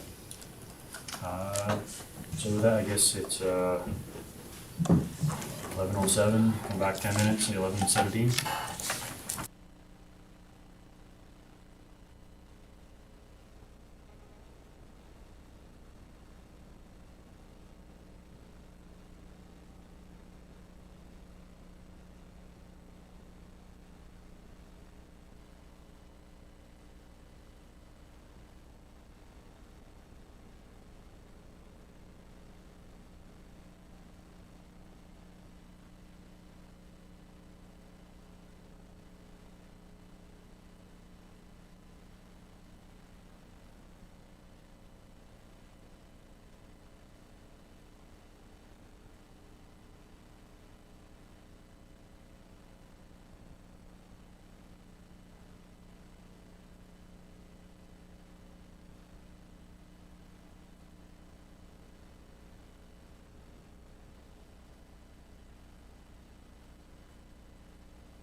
Okay, we are back. Last delegation, I guess we got here from Ms. Jackson. Do you need us to do a round of the table here, or you? No, I'm familiar with all of you. Okay. Good morning, councillors. I thank you very much from the bottom of my heart of fitting me into the agenda today because I realized it was very short notice. I'm here today to represent Goose Lake and Topland. And what I have here, I'm just going to hand out to you.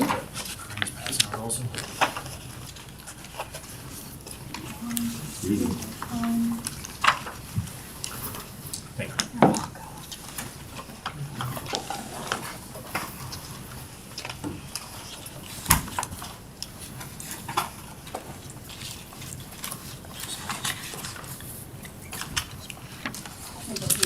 you. You're welcome. What I've just handed to you is a petition. Basically how this arose was we were made aware that there was a request for proposal for the supply and operation of a motor grader for the Goose Lake grader beat. We didn't know till the RFP came out, and it was around August and September that this all happened. And when we started talking amongst the Topland and Goose Lake residents, we were quite concerned because we did not feel that it would be to our best interest to have the grader and operation of the motor grader privatized. So basically we had 12 people in the community, high standing citizens that have lived in Topland, Goose Lake, that were all concerned and supported the petition. We actually knew there was a very short timeline because the deadline of the actual proposal happened so fast and we were just caught off guard, to be frank. So we went around and we collected 116 signatures of all the various citizens from Topland and Goose Lake. Our concern was we don't want to see our grader operator privatized for several reasons. We live in a rural community. Most of us travel those roads, and the back roads and our driveways, they're all really important that they're cleared and maintained.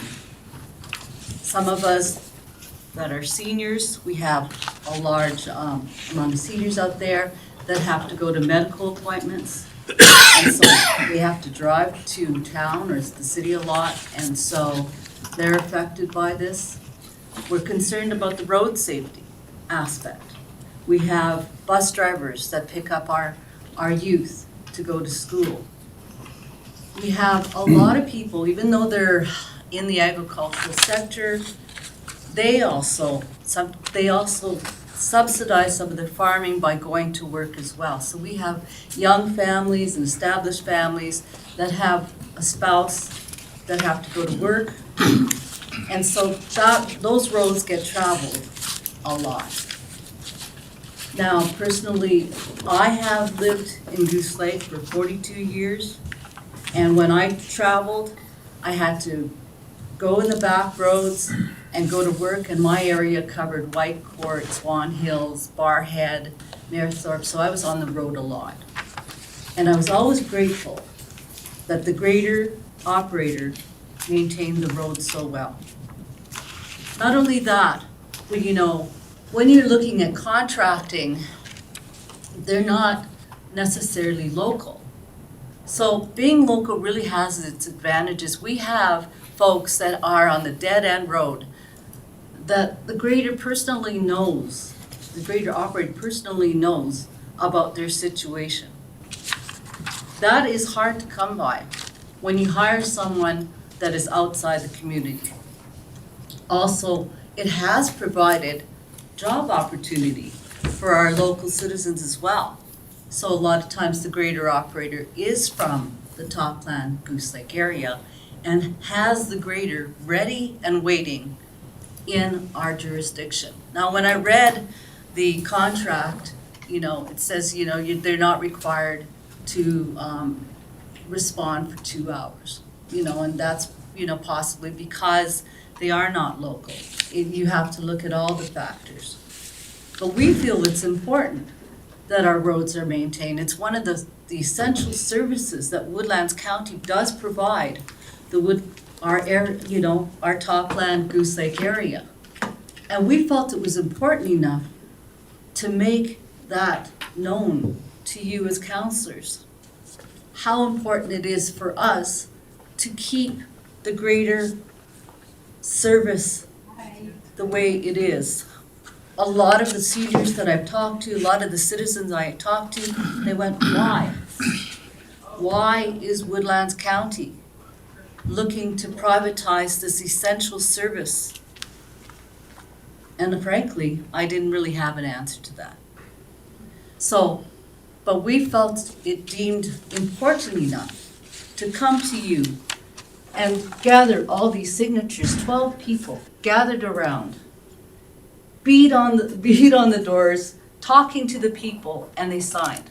Now, it was a very short timeline because we knew that this council meeting was going to be happening right away. So that is why you have 116 signatures. We could have easily doubled that because we have that much support in feeling that, Woodlands County, please do not go that direction. We really feel, why change something when it's working so well? We have young people, old people, all kinds of people that are traveling on these roads. And there's actually more newcomers that actually have moved in. So our population's actually increasing. And so it's really, really important that our roads get maintained very well.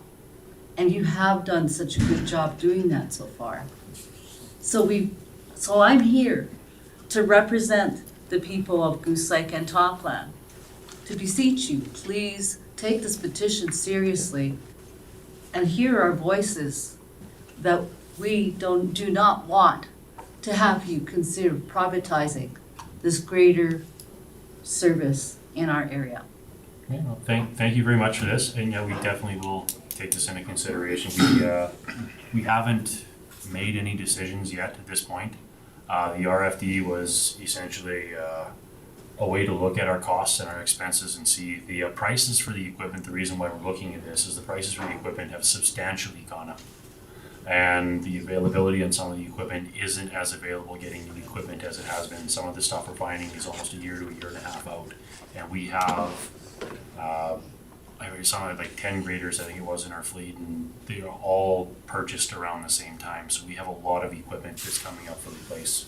And what we're trying to figure out is the best and most cost-effective route for the county. And just for your information, as far as contract graders, we have used them in the past within the county. When we've had equipment down or people on holidays and needed short fill, we have reached out to local contractors before who have actually taken up those beats. I know personally in my area, RPTL has done that in the past. So it is, and we'll say in my role as a counselor, when we had the contractors, the feedback I was getting from residents was actually they were quite impressed with the work the contractor was doing and asked if we could kind of keep that road on some of them. But and I do understand the fear having somebody out of the district who might not represent the county as well as we like, but they'd still have to be able to meet our service levels to be able to perform the job. And if they're not performing the job at that service level, then we would be looking at a different one without that operator. So just some things to be in mind. We haven't formally made any decision yet. We are still, I guess our next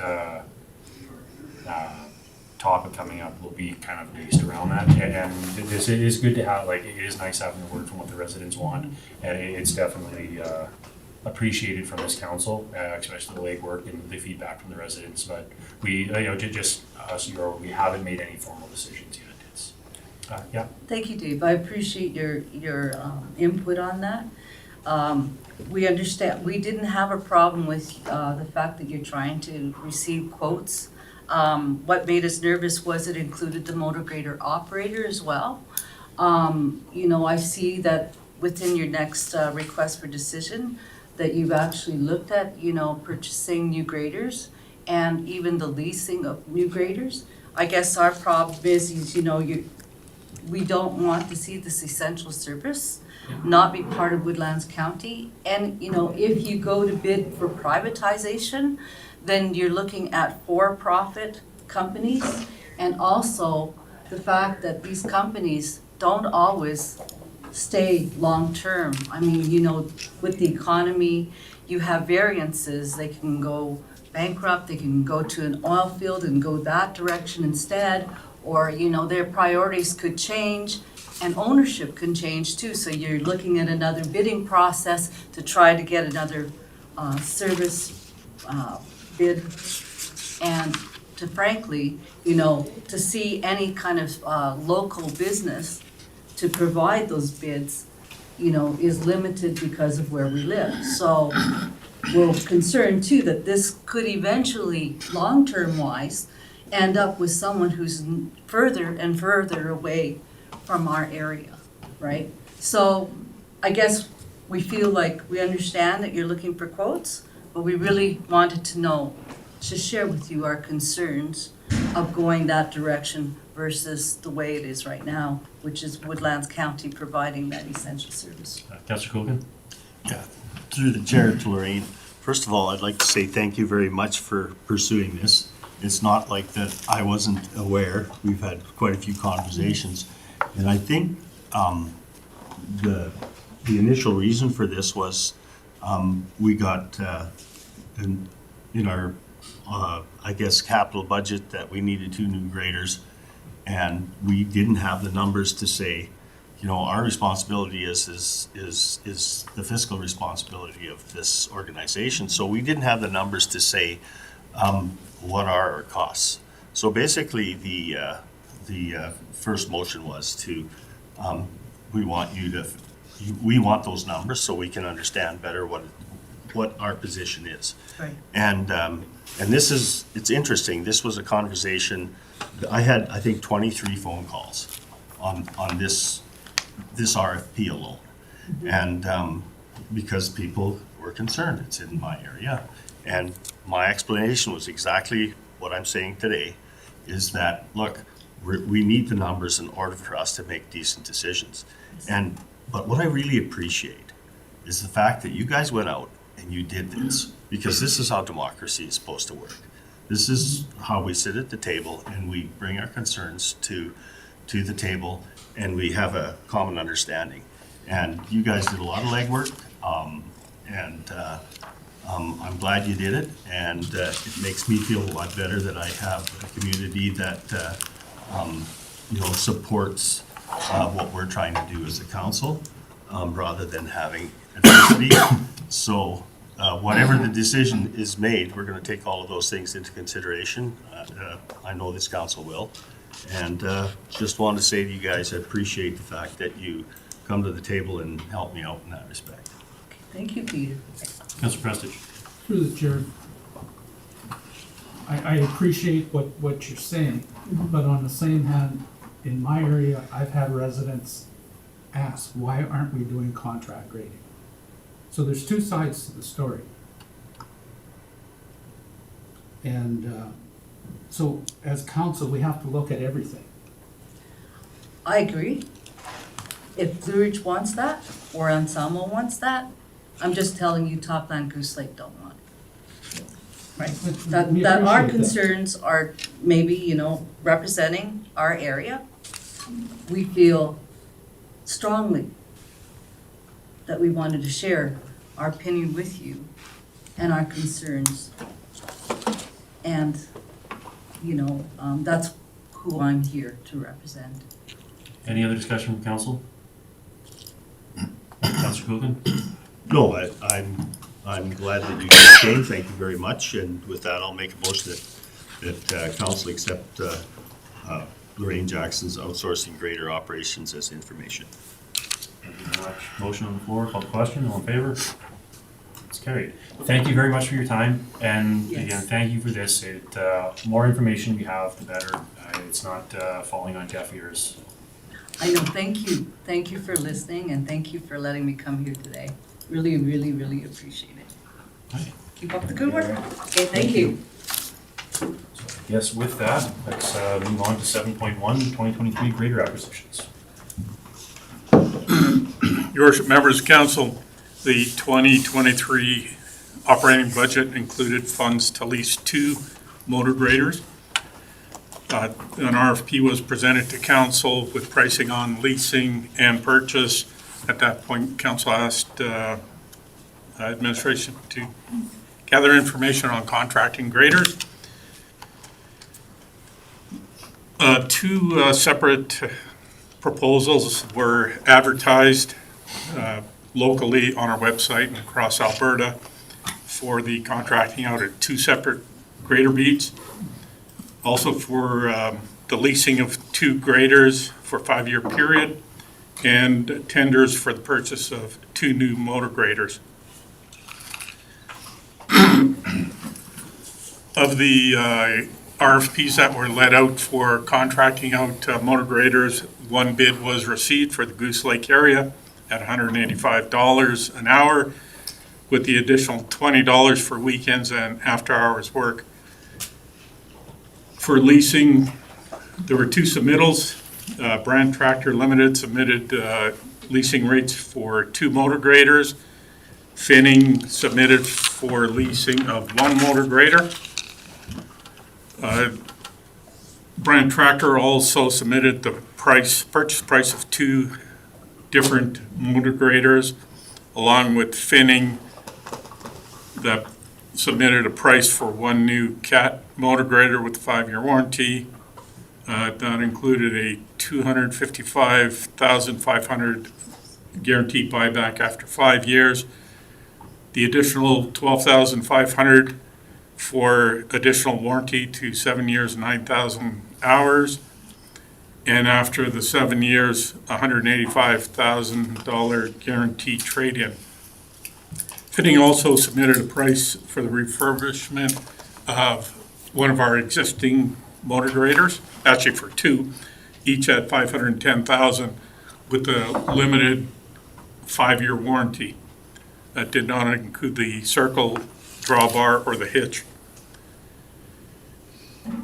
When looking at the options, we worked out the operating hours cost for the purchase of the Cap with 5-year. That was purchased at $640,000, 5-year warranty. Working out with the guaranteed buyback of $255,500. Operating costs were $151.61 an hour. With the 7-year warranty, with the guaranteed trade-in, costs were $147.89. Refurbished, $157.62 an hour. And with the lease, $165.23 per hour versus the contracting out at $185 an hour. Although the 7-year lease option is a lower cost per hour, going with the 5-year lease provides the county with more flexibility. Whereas after 5 years, you have a $255,000 check versus the 7-year at just a trade-in value of $185,000. Wonder, just to say, you said on the 7-year, 5-year lease, you're talking purchase. That's correct. For the purchase 5-year lease, Yeah. yes, is second lowest operating cost versus the 7-year, but you get more flexibility with the 5-year lease. Isn't it warranty, not lease? Sorry? Purchase. Yeah. Yes.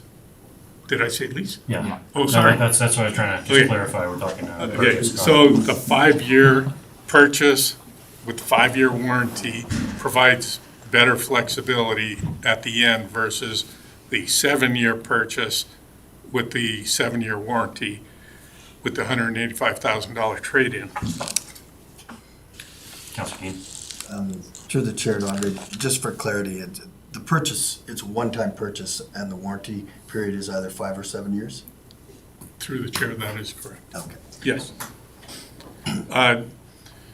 Looking at the refurbishment option, there is a reduced operating cost per hour. However, at the end of those 5 years of that warranty, that is going to be a 14-year-old grader, sold as a 14-year-old grader, even though it's been refurbished. Did have conversations with the finning dealers, the salespeople. Although it's refurbished, it would still be an old grader. So the recommendation is that council approves the purchase of 2 140 all-wheel drive motor graders with a 7-year warranty for the tendered amount of $640,000 each, plus GST, and that funds come from the capital equipment reserve. And we would, if that's council's choice, we would finance it through the reserve and put the interest payments that we would make at a bank back into the reserve as part of the hourly operating costs. Councilor Prestige. Through the chair to Andre, when you're figuring out the operating costs of the purchased graders, are you including the operator's cost as with a contract grader, $185 an hour includes everything? Through the chair to Councilor Prestige, yes.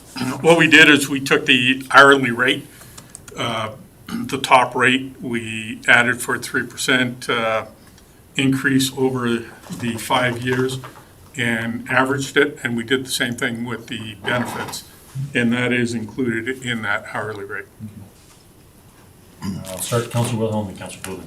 Chair to Andre, I don't recall if we had discussed that when we had the RFD before, but why only the Anselmo and Goose Lake beats for RFPs? Through the chair, Councilor Wilhelm, council's direction was 2 grader beats to be. Why those 2 specifically? The Anselmo, we chose those 2 because typically when you contract out grader beats, it's more feasible when they are somewhat isolated, whereas all our other beats, they can operate from the shop. These 2 operate from a remote site.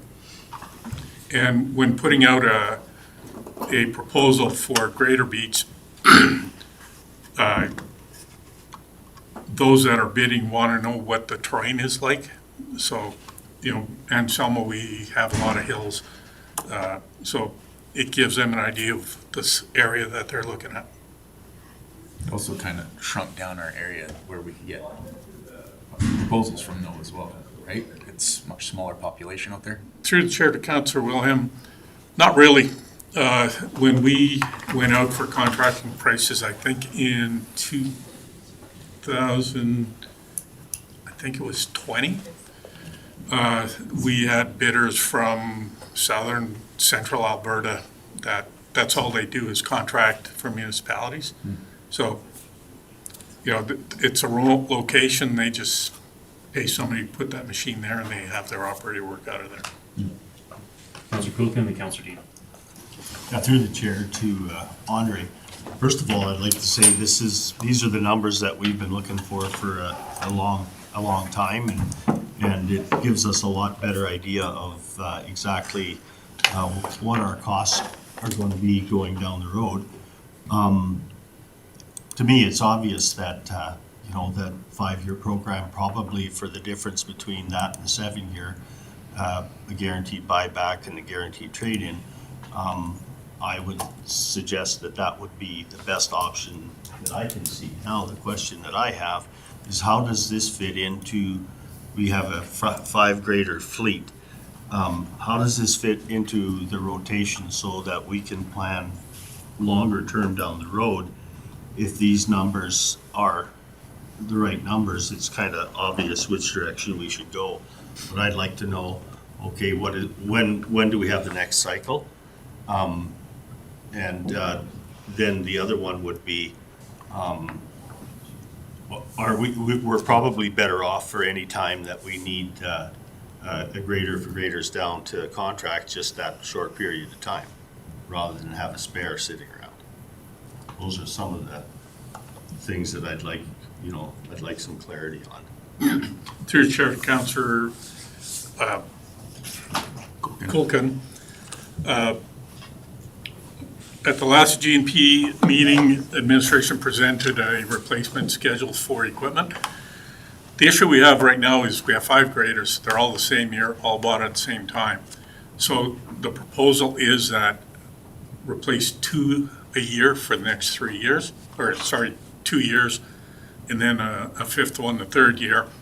And then we have proposed the 7-year replacement plan, but given the 5-year buyback, it kind of throws it off a bit. But still, moving down the road, then when those 5 years are up, the recommendation would be trade one in or get the buyback, stagger the second one the following year, and that way you're stretching them out over 5 years versus all at once. But to do that off the hop is pretty tough because those machines will be very old by the time it is to replace it.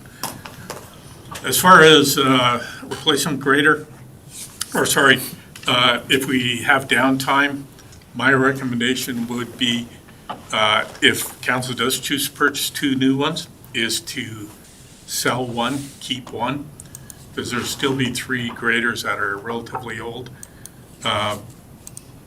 Depending what goes down on those machines, contracting out can add up depending on the season and the road conditions. So the recommendation would be to keep one back pending replacement of more units. Okay, thank you. That answers my question. Councillor Dean and Councillor Preston. Thanks, Mr. Chair. So through the chair to Andre. The recommendation is the purchase of 2 graders with the 7-year warranty. And earlier you said that purchasing them with a 5-year warranty would give more flexibility because you have that guaranteed buyback. So my question is, why is your recommendation to go with the 7-year versus the 5-year? Through the Chair to Councillor Dean, simply dollars and cents. 7-year, overall 7 years is cheaper when you're looking at the dollars, but the 5-year does give more flexibility. It could go either way, the 5-year or the 7-year. That would be council's decision. Okay. So it's just that bottom line number is what you're looking at. That's correct. Okay, Councillor Prestige and Councillor Rose. I'm okay. Councillor Rose. I echo Councillor Cookin's comments on the breakdown of the information. It's much more along the lines of what we were looking for, so thank you. Through the chair though, did we get any quotes from Canoe? Through the chair to Councillor Burrows, Finning and Brand Tractor are affiliated through Canoe, and we get the Canoe pricing from the dealers.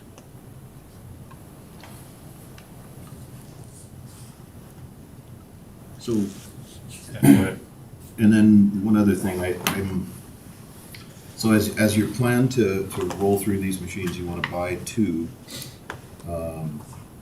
sell 1, maybe hold 1 back.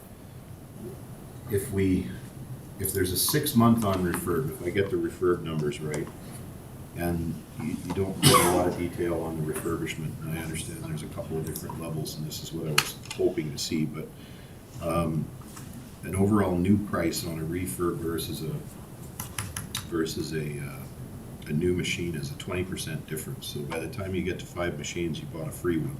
You end up with a free one, just to get the numbers out. I guess my thought process that I want to kick around the table is, what if when we start replacing these, because now we've got, so what are our graders now, 8 years old? That's correct. Okay, so if we go through this replacement of buying 2 a year, by the time we get out, we're gonna be 11 years old in the last cycle for the last grader to replace. Correct. So rather than selling both graders as you replace them, why don't we kick one in for a refurb? In 6 months, we have it back. The lead time on some of these spaces, and this is why I was kind of wondering about Canoe, because Canoe has breaks in the manufacturer's line. So I think they have 160, was it 160? 160. Yeah, 160 machines reserved.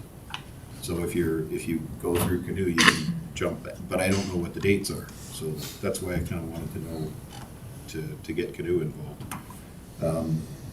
Anyways, we end up with a refurb machine and essentially a spare. So that as these machines are aging in place, as you know, we're replacing them through, we at least have a spare machine, and we've kind of got a cheap option in that 6-month overhaul kind of idea. I mean, you know, we talk about the helicopters lasted Stars 30 years. Surely we can refurb a machine like this and make it last a little bit longer, so. Andre? Through the Chair, Council Burrows. So for the refurbished, we got the full unit refurbishment. It's 12-week turnaround. I did include pricing on contracting out during that 12-week if required. The current waiting time, given the holidays coming up, if we went down the refurbished route, they could take it in January. 12-week max turnaround. Typically, they're saying 8 to 10 weeks. If council did choose the option of refurbishing, winter would probably be the ideal time to do it. The unit wouldn't be missed as much, and we could probably cover a lot of gravel roads in the winter with plow trucks.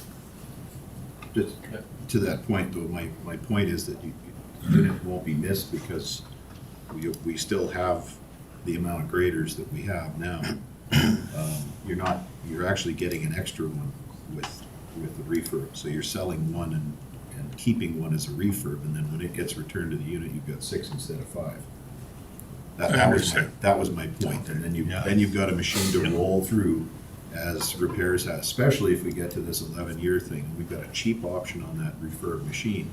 And then at the end of the cycle, when we get this whole equipment replacement thing rolling, we can punt the machine or use it as a spare or whatever. But at least it's not a huge investment. You're saving 20%. So. All right, Councillor Coolton and Councillor Dean.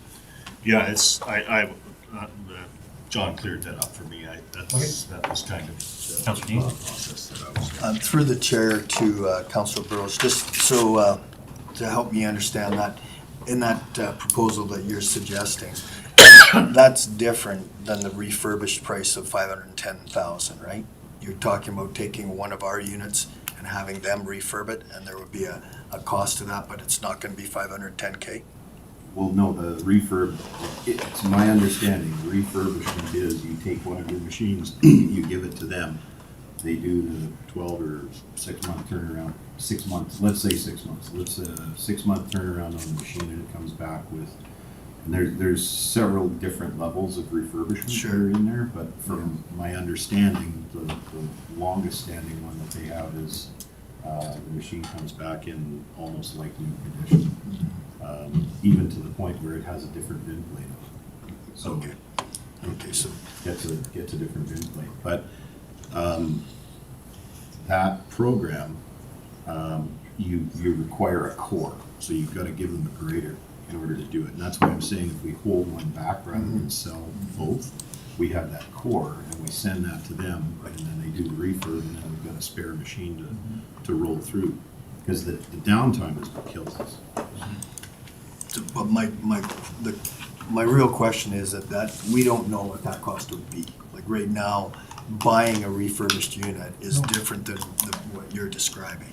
No, the refurbished in the pricing here is us sending our grader in to get done is what the $510,000. At the highest level of refurb? Yeah. Second highest. Okay. Second, what's the highest? Through the Chair to Council Burrows, the one for 510 is The whole unit is refurbished, fully warranted except the drawbar and the circle. It does not include the new serial number. If you want that new serial number, then you're paying additional for that. Which wouldn't be worth it. Through the chair, they gave me the number, but off the top of my head, I can't recall. It was significant. So back to where we're at here with two graders. We said we got options with, if we get these two with the other ones and looking at what we got to do with the fleet. Where does council want to go with this RFD currently on the two graders?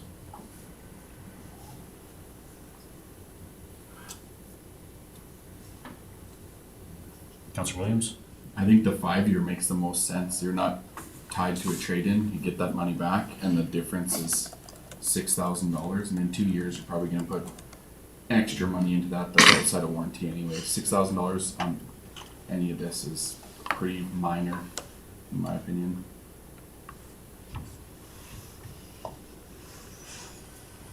Councilor Goulden? Yeah, I just wonder what council thinks about the idea of holding back that one grader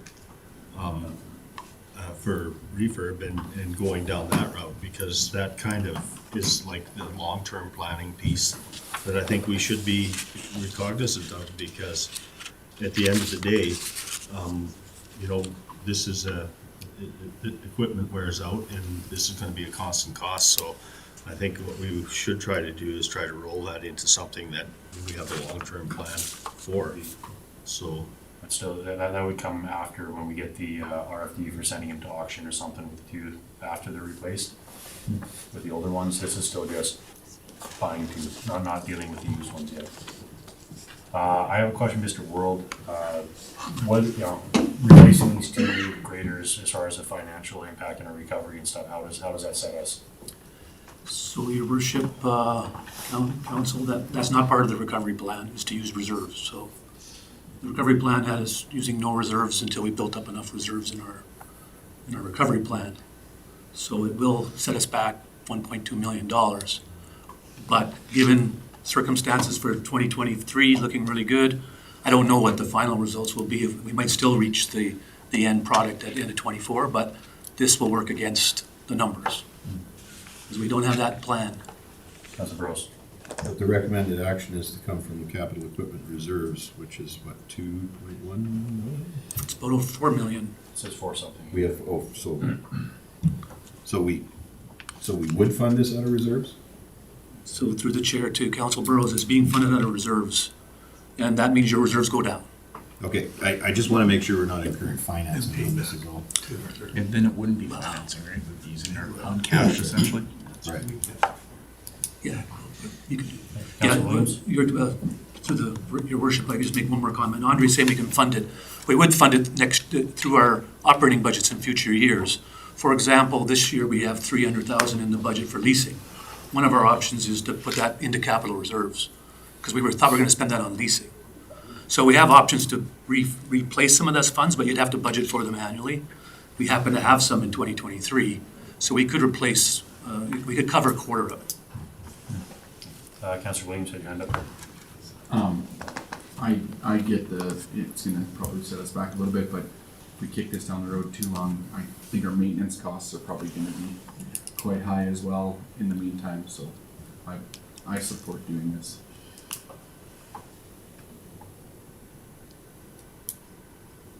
Go ahead, Andre. Through the chair to council, the one thing I thought I had in the RFD, but I must have missed it,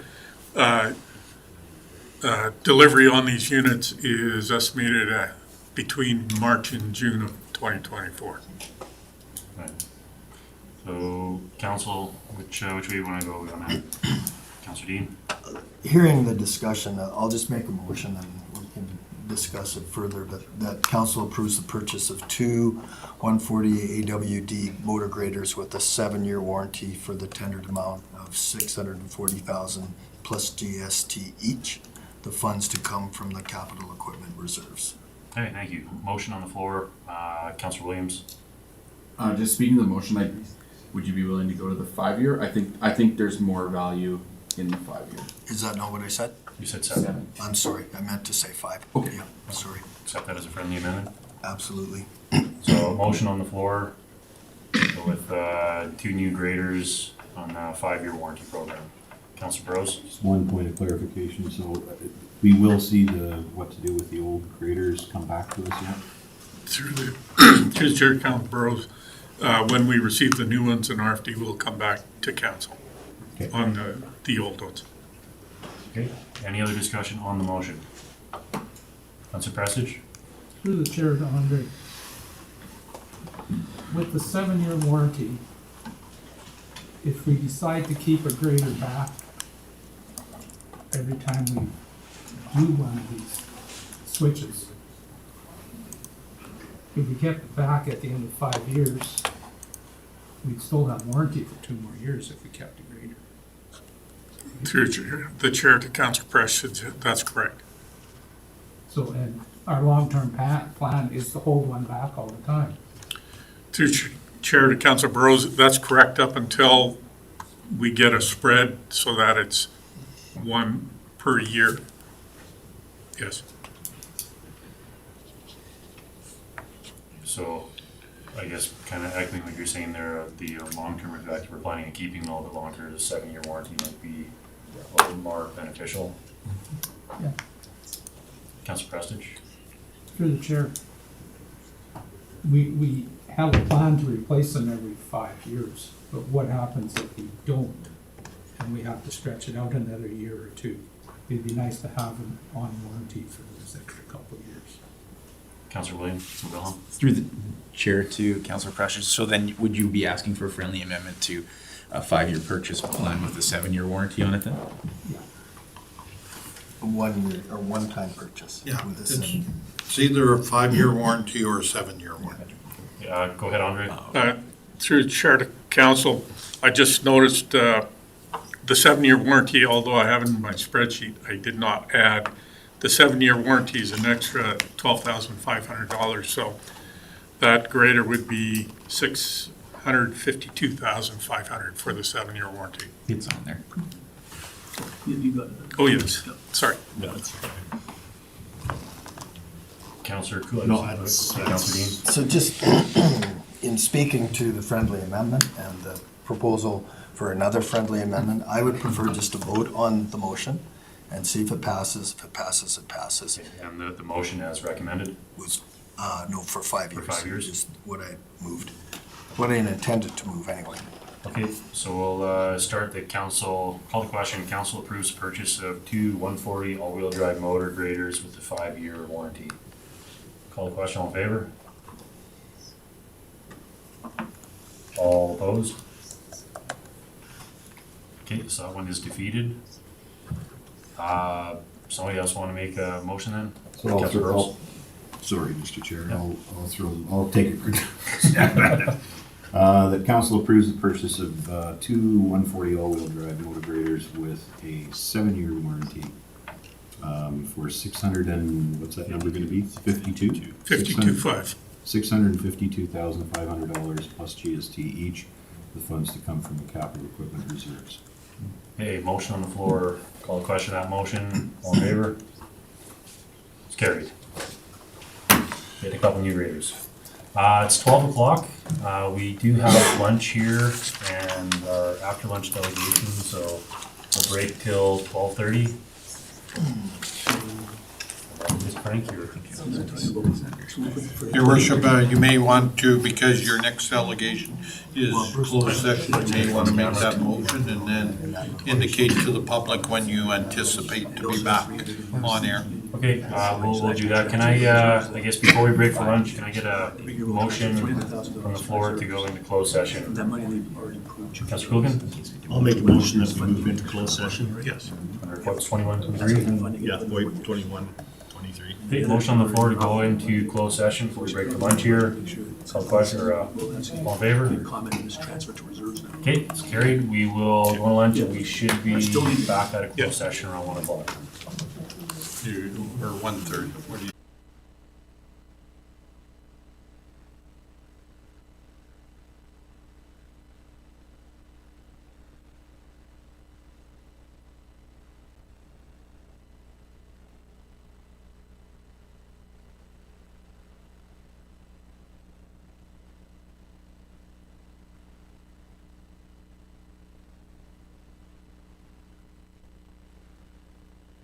Okay, we are back from closed session. Apologize anybody waiting for us online. This went considerably longer than we were anticipating.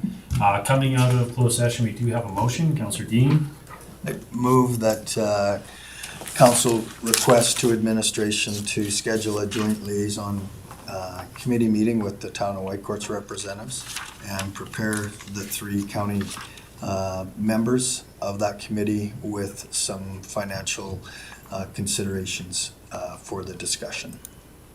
A motion on the floor. Any more discussion on that motion? Seeing none, call the question. All in favor? That one's carried. So we need a quick 3-minute break here. We'll go 5 minutes. Say break till 2:20. We gotta use the washroom. We'll come back and we'll finish up the last of these topics.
Okay, we are back again, back on the agenda. Let's move our way back up here.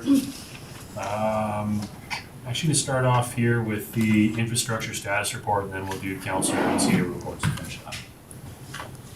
So I see Andre's not with us. He's coming. Still No, coming. I guess never we'll mind. move up to council reports then. Councilor Williams. Okay. I'm gonna jump around, not in order at all, but, first XDev meeting. I've never been on that committee before, so that was new to me. It was mostly geared around orientation, and Bert had some really documentation and information there for us new members, so that was good. There was a MVP open house last night in Fort Saskatchewan that I attended. I was a little bit late to it, but I got over there. There's probably 20-some people there. 13. 13? No, there's more than 13. I think it's closer. But I think there was quite a few people there. Lots of good questions. Peter, I thought, did really good. There was a good conversation there. And then there was a VSI annual conference that I attended virtually. That's a good program, well attended. Woodlands County is looking at staying kind of at the same level, 50-50 with producers. We are right in the middle of all our budget discussions, so we had a meeting about that. Got another one tomorrow and Monday, so that's real busy, and then also attended RMA with everybody here. So that's what I've been up to. Any questions for Councilor Williams? None. Up over here, Councilor Cooley. Thank you. Yeah, so after last meeting, the 27th of October, we had a Varda District Social Housing meeting.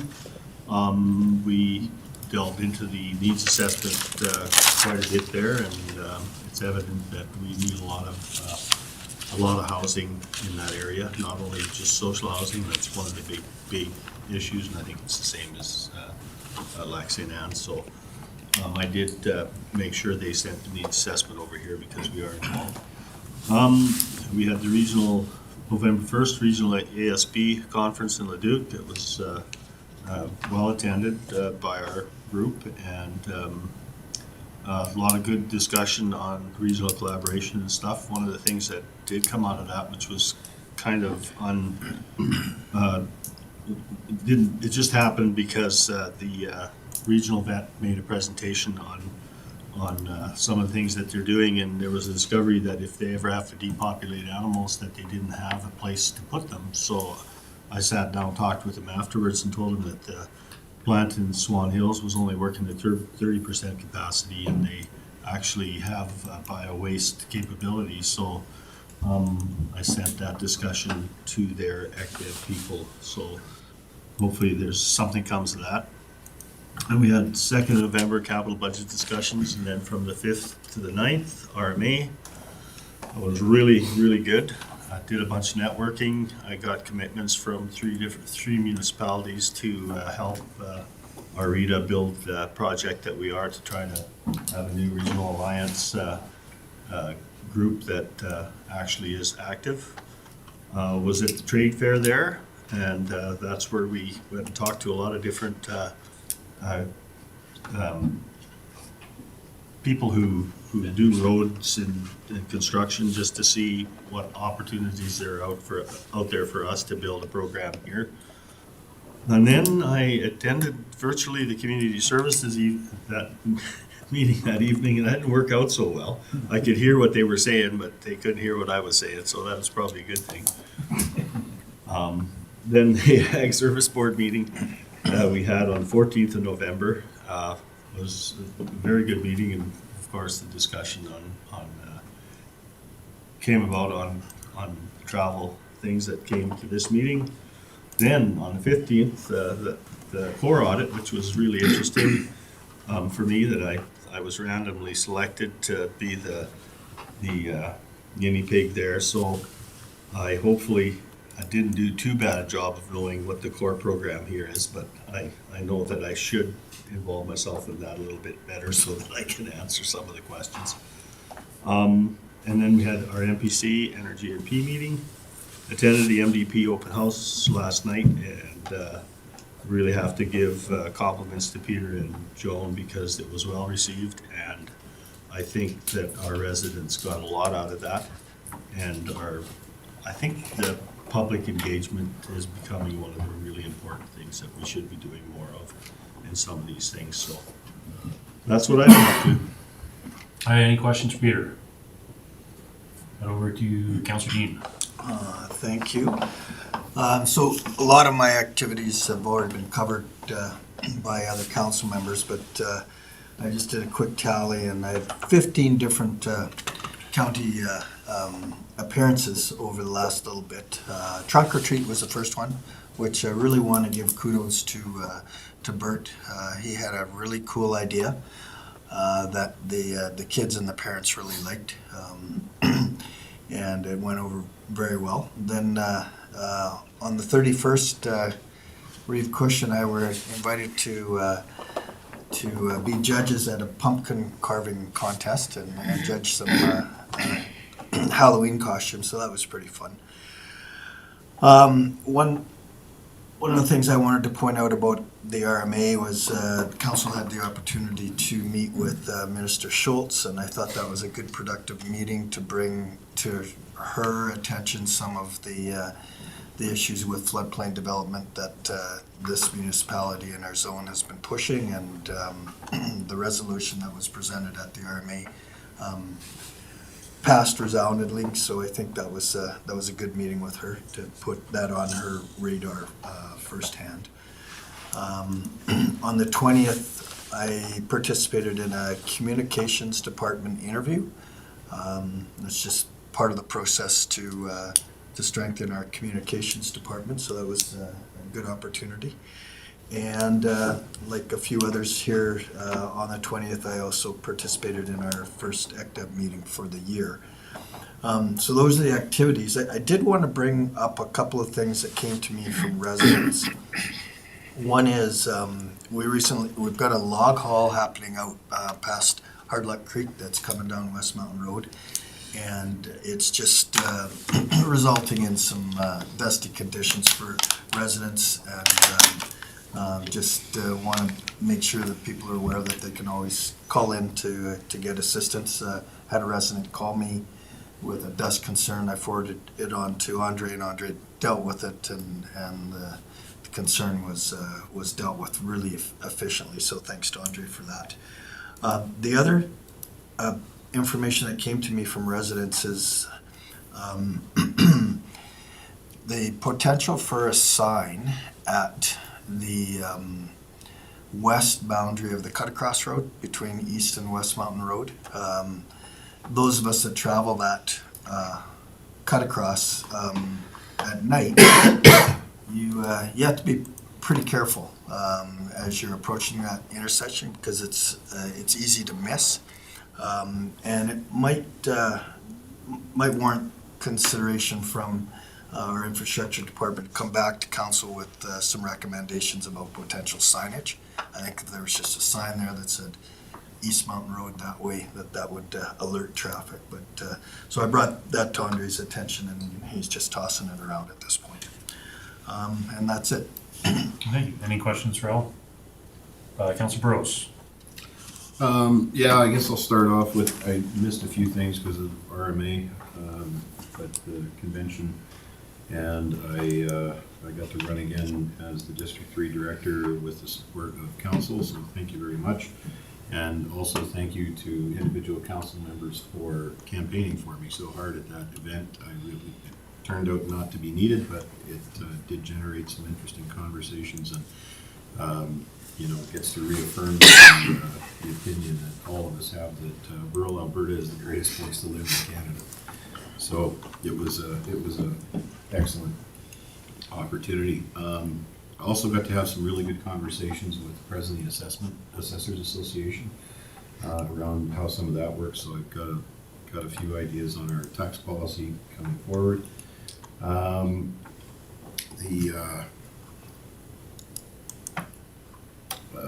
echo Councillor Kulkin's report as well, and the fact that we got to go down and look at some new products at the trade fair show.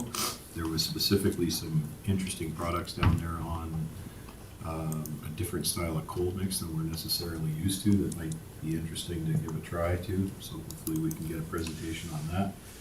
And also kind of just a general sense of how things are kind of changing and how rural is starting to become attractive for people through remote work and things like that. They can actually live in a little more outdoorsy kind of a setting and a little more rural lifestyle with still getting remote work done. So there's definitely a change afoot, and even to the point where, you know, looking around, I've been looking at our MDP and some of our development things. You know, maybe it's time to have a conversation around possibly smaller footprint houses being allowed in certain areas, because people are looking to more, like, rural used to typically mean that you were on a farm, you had, you know, started at 4 kids, and you needed a reasonable size house. And people don't, that's not where we're at right now. And you don't need necessarily that footprint, and people aren't interested in paying the power and gas bills for buildings like that. So if there's an opportunity to make the municipality more attractive for development through mechanisms like that, then maybe it's time we look at them. So that's about it. I just, again, want to thank everybody for the support getting back on RMA. There's lots of work to be done there yet. And yeah, the resolution that was put forward by Woodlands, as Councillor Dean had mentioned, did pass with a resounding 87.5% support from the rest of the municipalities, and that's around provincial guidelines on floodplain development. So that's all I have. Any questions for Councillor Burrows? Councillor Willen? Just wanted to reiterate the trunk or treat. Like Councillor Dean said, Bert's idea was quite fun, and he worked his butt off that day. I was only able to be there for about an hour and a half because kid's birthday party, and then I went to the Heritage Classic, so I could only stick around so long. But I was a little worried for the guy because he was running around like crazy. So I was glad I could support him for the time that I was there, and then Councillor Dean and Reeve Cush were there also doing it, and it was jam-packed. There were so many stinking kids there. It was crazy. Community services meeting. I went to their RMA, but you guys have covered all that stuff. Sorry, I have my notes here. We had our community services meeting, and so we've had a few things that happened at the meeting. We had awarded our post-secondary bursaries. There were 6 awarded this year. We budget for 12. During COVID times, they've been dropping off, but they've been starting to increase again. So those bursaries are always advertised on social media, the website, newspapers, and at all the high schools. So we're getting some buy-in on them, which is great. We approved the another rural community connections grant, used to be called the Block Party, to Logan Schwarzenberger to host a teen dance at the Anselmo Hall. So I'm not sure if that one's occurred yet, but he was well attended. It was well attended. Awesome. Yeah, he was very excited about that. That was our 5th approved application for that in 2023. The other ones that applied and were approved were the Anselmo Rec and Ag Society, Jesse Barwick up in my region, Trent Goudreau, who was also up in my region, and then the Toplin Recreational Society also got their grants all approved. And then as well at the meeting, we decided to reach out to the Town of Whitecourt's Community Services Committee, just have a joint meeting to see what's up in their world and get some conversations. I'm also on that committee as well, so should work well. Just see if there's anything that we can collaborate on for community services. And then got onto the ActDev committee. Most of it was covered already. It was mostly an organizational meeting, meet the new members, see where we're moving forward in the future. And it sounds like we're reaching out to the Town of Whitecourt's ActDev committee as well, just to have a meet and greet and meet them for the first time. I don't know who's on that committee, so and other than that, it's good. That's all I did. Okay, any questions for Councillor Wilhelm? Councillor Prestidge? On the second, we had our Whitecourt Regional Solid Waste meeting.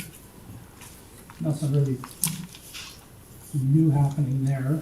We're enlarging the cell because the one they're using right now is just about end of life, so they've added on to it. It's a different cell, but they should be going on it now because it was that close. So, and then we had budget meeting that night too. And then same thing on the 6th, 7th, 8th, and 9th was RMA. Now, what I really take out of this is the meeting other members from different councils to see what they're doing, and we even had a really good talk with a guy from WSP. He's very interested in talking to our academic department. He's in special projects, so that was really good.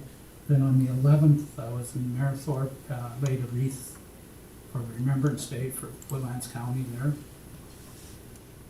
And then we had an NPC 15th and GNP on the 15th. And then last night we had the MVP in Fort Assiniboine. Same, our team did an excellent job. The residents asked a lot of questions, and they left quite happy with what we're doing. So that's a good thing. Oh, and last Monday we had a thing in Blue Ridge. Our community league did a thank you to West Fraser and C5 when we had a flood. Our basement got flooded and kind of wrecked everything. And West Fraser donated the labor and the material to fix the basement. And then we did a lot of work around there this summer. The county gave a grant to do the siding, and we're going to do another project next year. We're redoing the kitchen. We have to do all the appliances and stuff, so lots of good work going on there. And West Fraser is really stepping up on donating. They did in the region, they did $88,000 last year, and they're going to surpass this next year. We were walking around the building and pointed out some deficiencies we have, and the manager just looked at his guys and said, "You fix that." So it's great participation on there. That's it. Any questions for Councilor Prestidge? Okay, I'm gonna, a lot of my shopping list here was said, so I want to start off with kind of following what Councilor Prestidge said about the Blue Ridge group there. The work that was done there looks absolutely phenomenal, and it is always good to see the communities pulling together to help revitalize and keep these halls alive. I don't think a lot of community members realize, I think the amount of work that is donated to keeping them actually up instead of falling down and falling to the point of disrepair where essentially you shut the halls down. And they did a phenomenal job there. Again, Trunk or Treat was a lot of fun for the short amount of time I was able to attend that in between my other job there. But seeing the kids in the lineup, it just never seemed to go away. And I do not envy Bert that day, having to run back and forth and taking care of everything. He was definitely on his feet. I also got to participate in the Woodlands County communication interview. Corinne set it up for me. It was a lot of questions. Made you think on a lot of them where you had to, I guess, from a different perspective, kind of look at where you feel things are at and where things are going and where you feel things could be improved on. So we'll see what comes out of that later on. I do want to thank administration for the plugins at the Blue Ridge Library. They put out by the Sierra Skate Shack and stuff outside there. They've been looking for them for a while. It's out there now. They're greatly appreciated. It helps a lot of their programming instead of having to run extension cords in the building and around and everything, and just kind of takes that trip hazard away. So it was very well received. Thank you guys very much for taking care of that. Tried tuning into a Northern Alberta elected leaders meeting online here this past Friday. Unfortunately, the internet at the facility they were holding it at wasn't so good. So after about an hour of listening to every other conversation from every other person, I logged off. I just wasn't getting enough out of it to really understand what was happening or who was actually speaking. The NBP last night, great job from the administration putting that on. A lot of very good questions came out from the public too, and I think that the individuals there who did a very good job and a thorough job of trying to answer those. And a couple others I went to, I got invited to the Gateway School Achievements. It's a storefront school downtown across from the clinic here. Bunch of awards for students from last year, and kind of seeing the stories and what some of them have done down there is phenomenal. Being able to pair from at a high school level, keeping up on their curriculum, some of them finishing with honors. One gentleman, he graduated or finished 2 school years with honors in both school years last year and 1 year, along with doing all of his everything outside and work. A lot of the kids in the drive they have is phenomenal. It was a great event. I was very, very fortunate to be part of that. And the other one, I guess I'll touch on would be Remembrance Day. I got to lay a wreath through the county, and I was fortunate enough to be able to have my young son accompany me down the aisle, and he did good, held it together. Told me after it was one of the most scariest things he had to do so far was standing up in front of that many people, but I definitely applaud him for stepping out of his comfort zone on that. And then last night had in Samo Egg Society meeting as well, and they did touch on the teen dance, whatever that was put on there that the grant kind of helped fund, and it was very, very well attended by the community. Lots of youth, ages 11 to 17 is what they kind of focused on. It was just nice having something put out for kids in the area specifically. So, yeah, go ahead. Was there any issue, like, there was no issues with, I remember, I think that our previous teen dancer, there was a little bit of graffiti on the walls. There was nothing this time around, no complaints? There was some stuff came out of it, but we did mention last night, even at some of the adult-only functions, there is stuff. It was disappointing to see the level of some of what happened, but again, it wasn't the whole group. I mean, you have a bunch of kids, and you get a couple of kids kind of worked up and feed off each other. Unfortunately, it happens, and it happens at even school events and stuff too. So it's definitely something that they took, especially around the level of supervision and stuff back. It's first time kind of doing this, so they'll adjust for next time if they go back at it again. But my understanding, it was very well received, and overall the event was fantastic, and it was great to see all of the kids and the youth in the area there. Something for them to do and something to have a good time. One other thing we'll say kind of discussion I was having at the Blue Ridge Center with Councillor Prestige, more around, or we'll say in regards to showing appreciation to some of our members at large. Some of the boards that I sit on outside of the county, they usually through their budget put some money away for one of their last meetings of the year or whatnot. They kind of have a dinner or something, like some type of a Christmas thank you or whatever for the members at large and for the people that are coming in, their board members. And I would like to maybe put that to administration, to obviously not this year because we're already into the Christmas season, but maybe coming in next year or something for like our ACTEV, MPC, ASB, some of our boards where we have members at large, maybe looking at tagging, or the possibility of at least tagging something in their budget for one of their last meetings of the year, maybe bring in a lunch or a dinner, and just something as a thank you, as kind of a bit of a Christmas celebration for them. So that's what I got. Any questions? All right, seeing none, can I get a motion from Okay. When we were at RMA in the trade show, we talked to some of those vendors about coming to council to do a presentation on their procedures and stuff. So I mentioned it to Andre. Andre has said that we cannot have vendors or suppliers come to give council presentations. So we'll have to find some other way to get the information.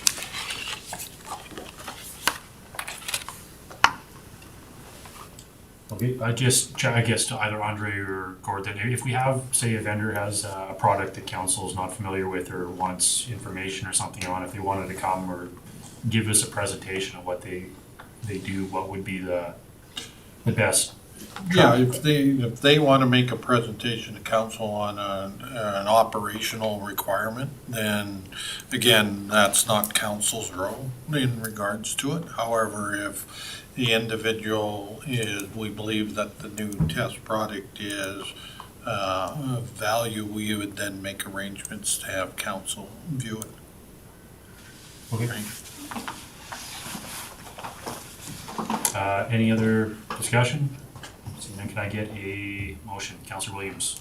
I'll make a motion that council accepts the council reports and questions as information. Okay, motion on the floor. All question in favor? That one is carried. Mr. Frank, CAO report.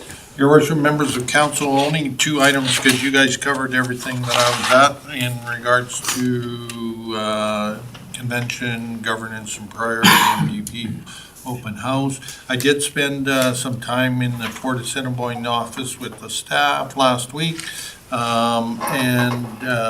I need to see if council is willing to host a Christmas party with the town of Whitecourt. Last year, I believe that they hosted, and it's the annual traditional thing that we've done, excluding COVID, because of COVID, right? So if council can give me some dates, an evening meeting, and we will make arrangements sometime in December. Other than December 6th, doesn't work because that's a council meeting. Just curiosity, would it maybe be easier for Corinne to maybe tomorrow set out a poll? Doodle poll? A doodle poll, and we can, by the end of the week, if Kevin, by the end of the week, can get back to Corinne. We're with a more bunch than, of your worship, dates. sorry, we're more than willing to do it as long as you guys have answered. If for council, instead of trying to pick through a whole bunch of, we can just look at your calendars and stuff, and Kevin will make sure he gets back to you by the end of the week. Should I email your daughter? If you can find the time, correct. An email will be circulated. And as well as the joint liaison, the 3 members on that, I would gather we do a morning session, so that may be easier with Councillor Burrow's schedule, maybe. Yours is kind of the key one, because these 2 gentlemen, most part, can make it right in the morning. Yeah. Right, so. I think he's just talking about your RMA, some of your schedule. Yeah. Yeah. Yeah, so, and then we'll schedule that. So you're gonna do a beautiful that as well? Yep. Okay, we can do that. And then the only other thing is my annual leave of absence for my trip down to Australia will be from January 6th, which is a Saturday, to February 10th, which is a Saturday. And Andre has graciously agreed to be the acting CAO. And that's all I have, Your Worship. Any questions for Mr. Frank? Not seeing any, can I get a question to move the CAO report? Councilor Williams? I'll make a motion that council accepts the CAO report as information. All right, motion on the floor. Call the question. All in favor? Okay, 10.5, last one, Mr. Bichon. Your worship, members of council, as far as the capital projects, they are pretty much all done except for the carry forwards. Our truck that was sitting on a train in the States somewhere for the last 4 months is still sitting on the factory yard. We did file a report with Chrysler, so they are finding out what's going on with that truck. we do have the serial number on it. For operations at the airport, NavCan changed 2 windows, some siding, did some insulation. They paid for it. That's part of the lease agreement with them. Water and sewer, we are reconnecting one service in the hamlet of Blue Ridge that we have had ongoing issues. The resident has been told if there are further issues, it will be shut off pending payments. Solid waste, for the transfer sites, we're having increased amounts of vandalism and theft. Since writing of this report, we've had more issues. We'll be bringing an RFD to council on a solution. Given the weather outside and the warm weather, we are doing some ditching, re-graveling different areas, and waiting for the snow to fly.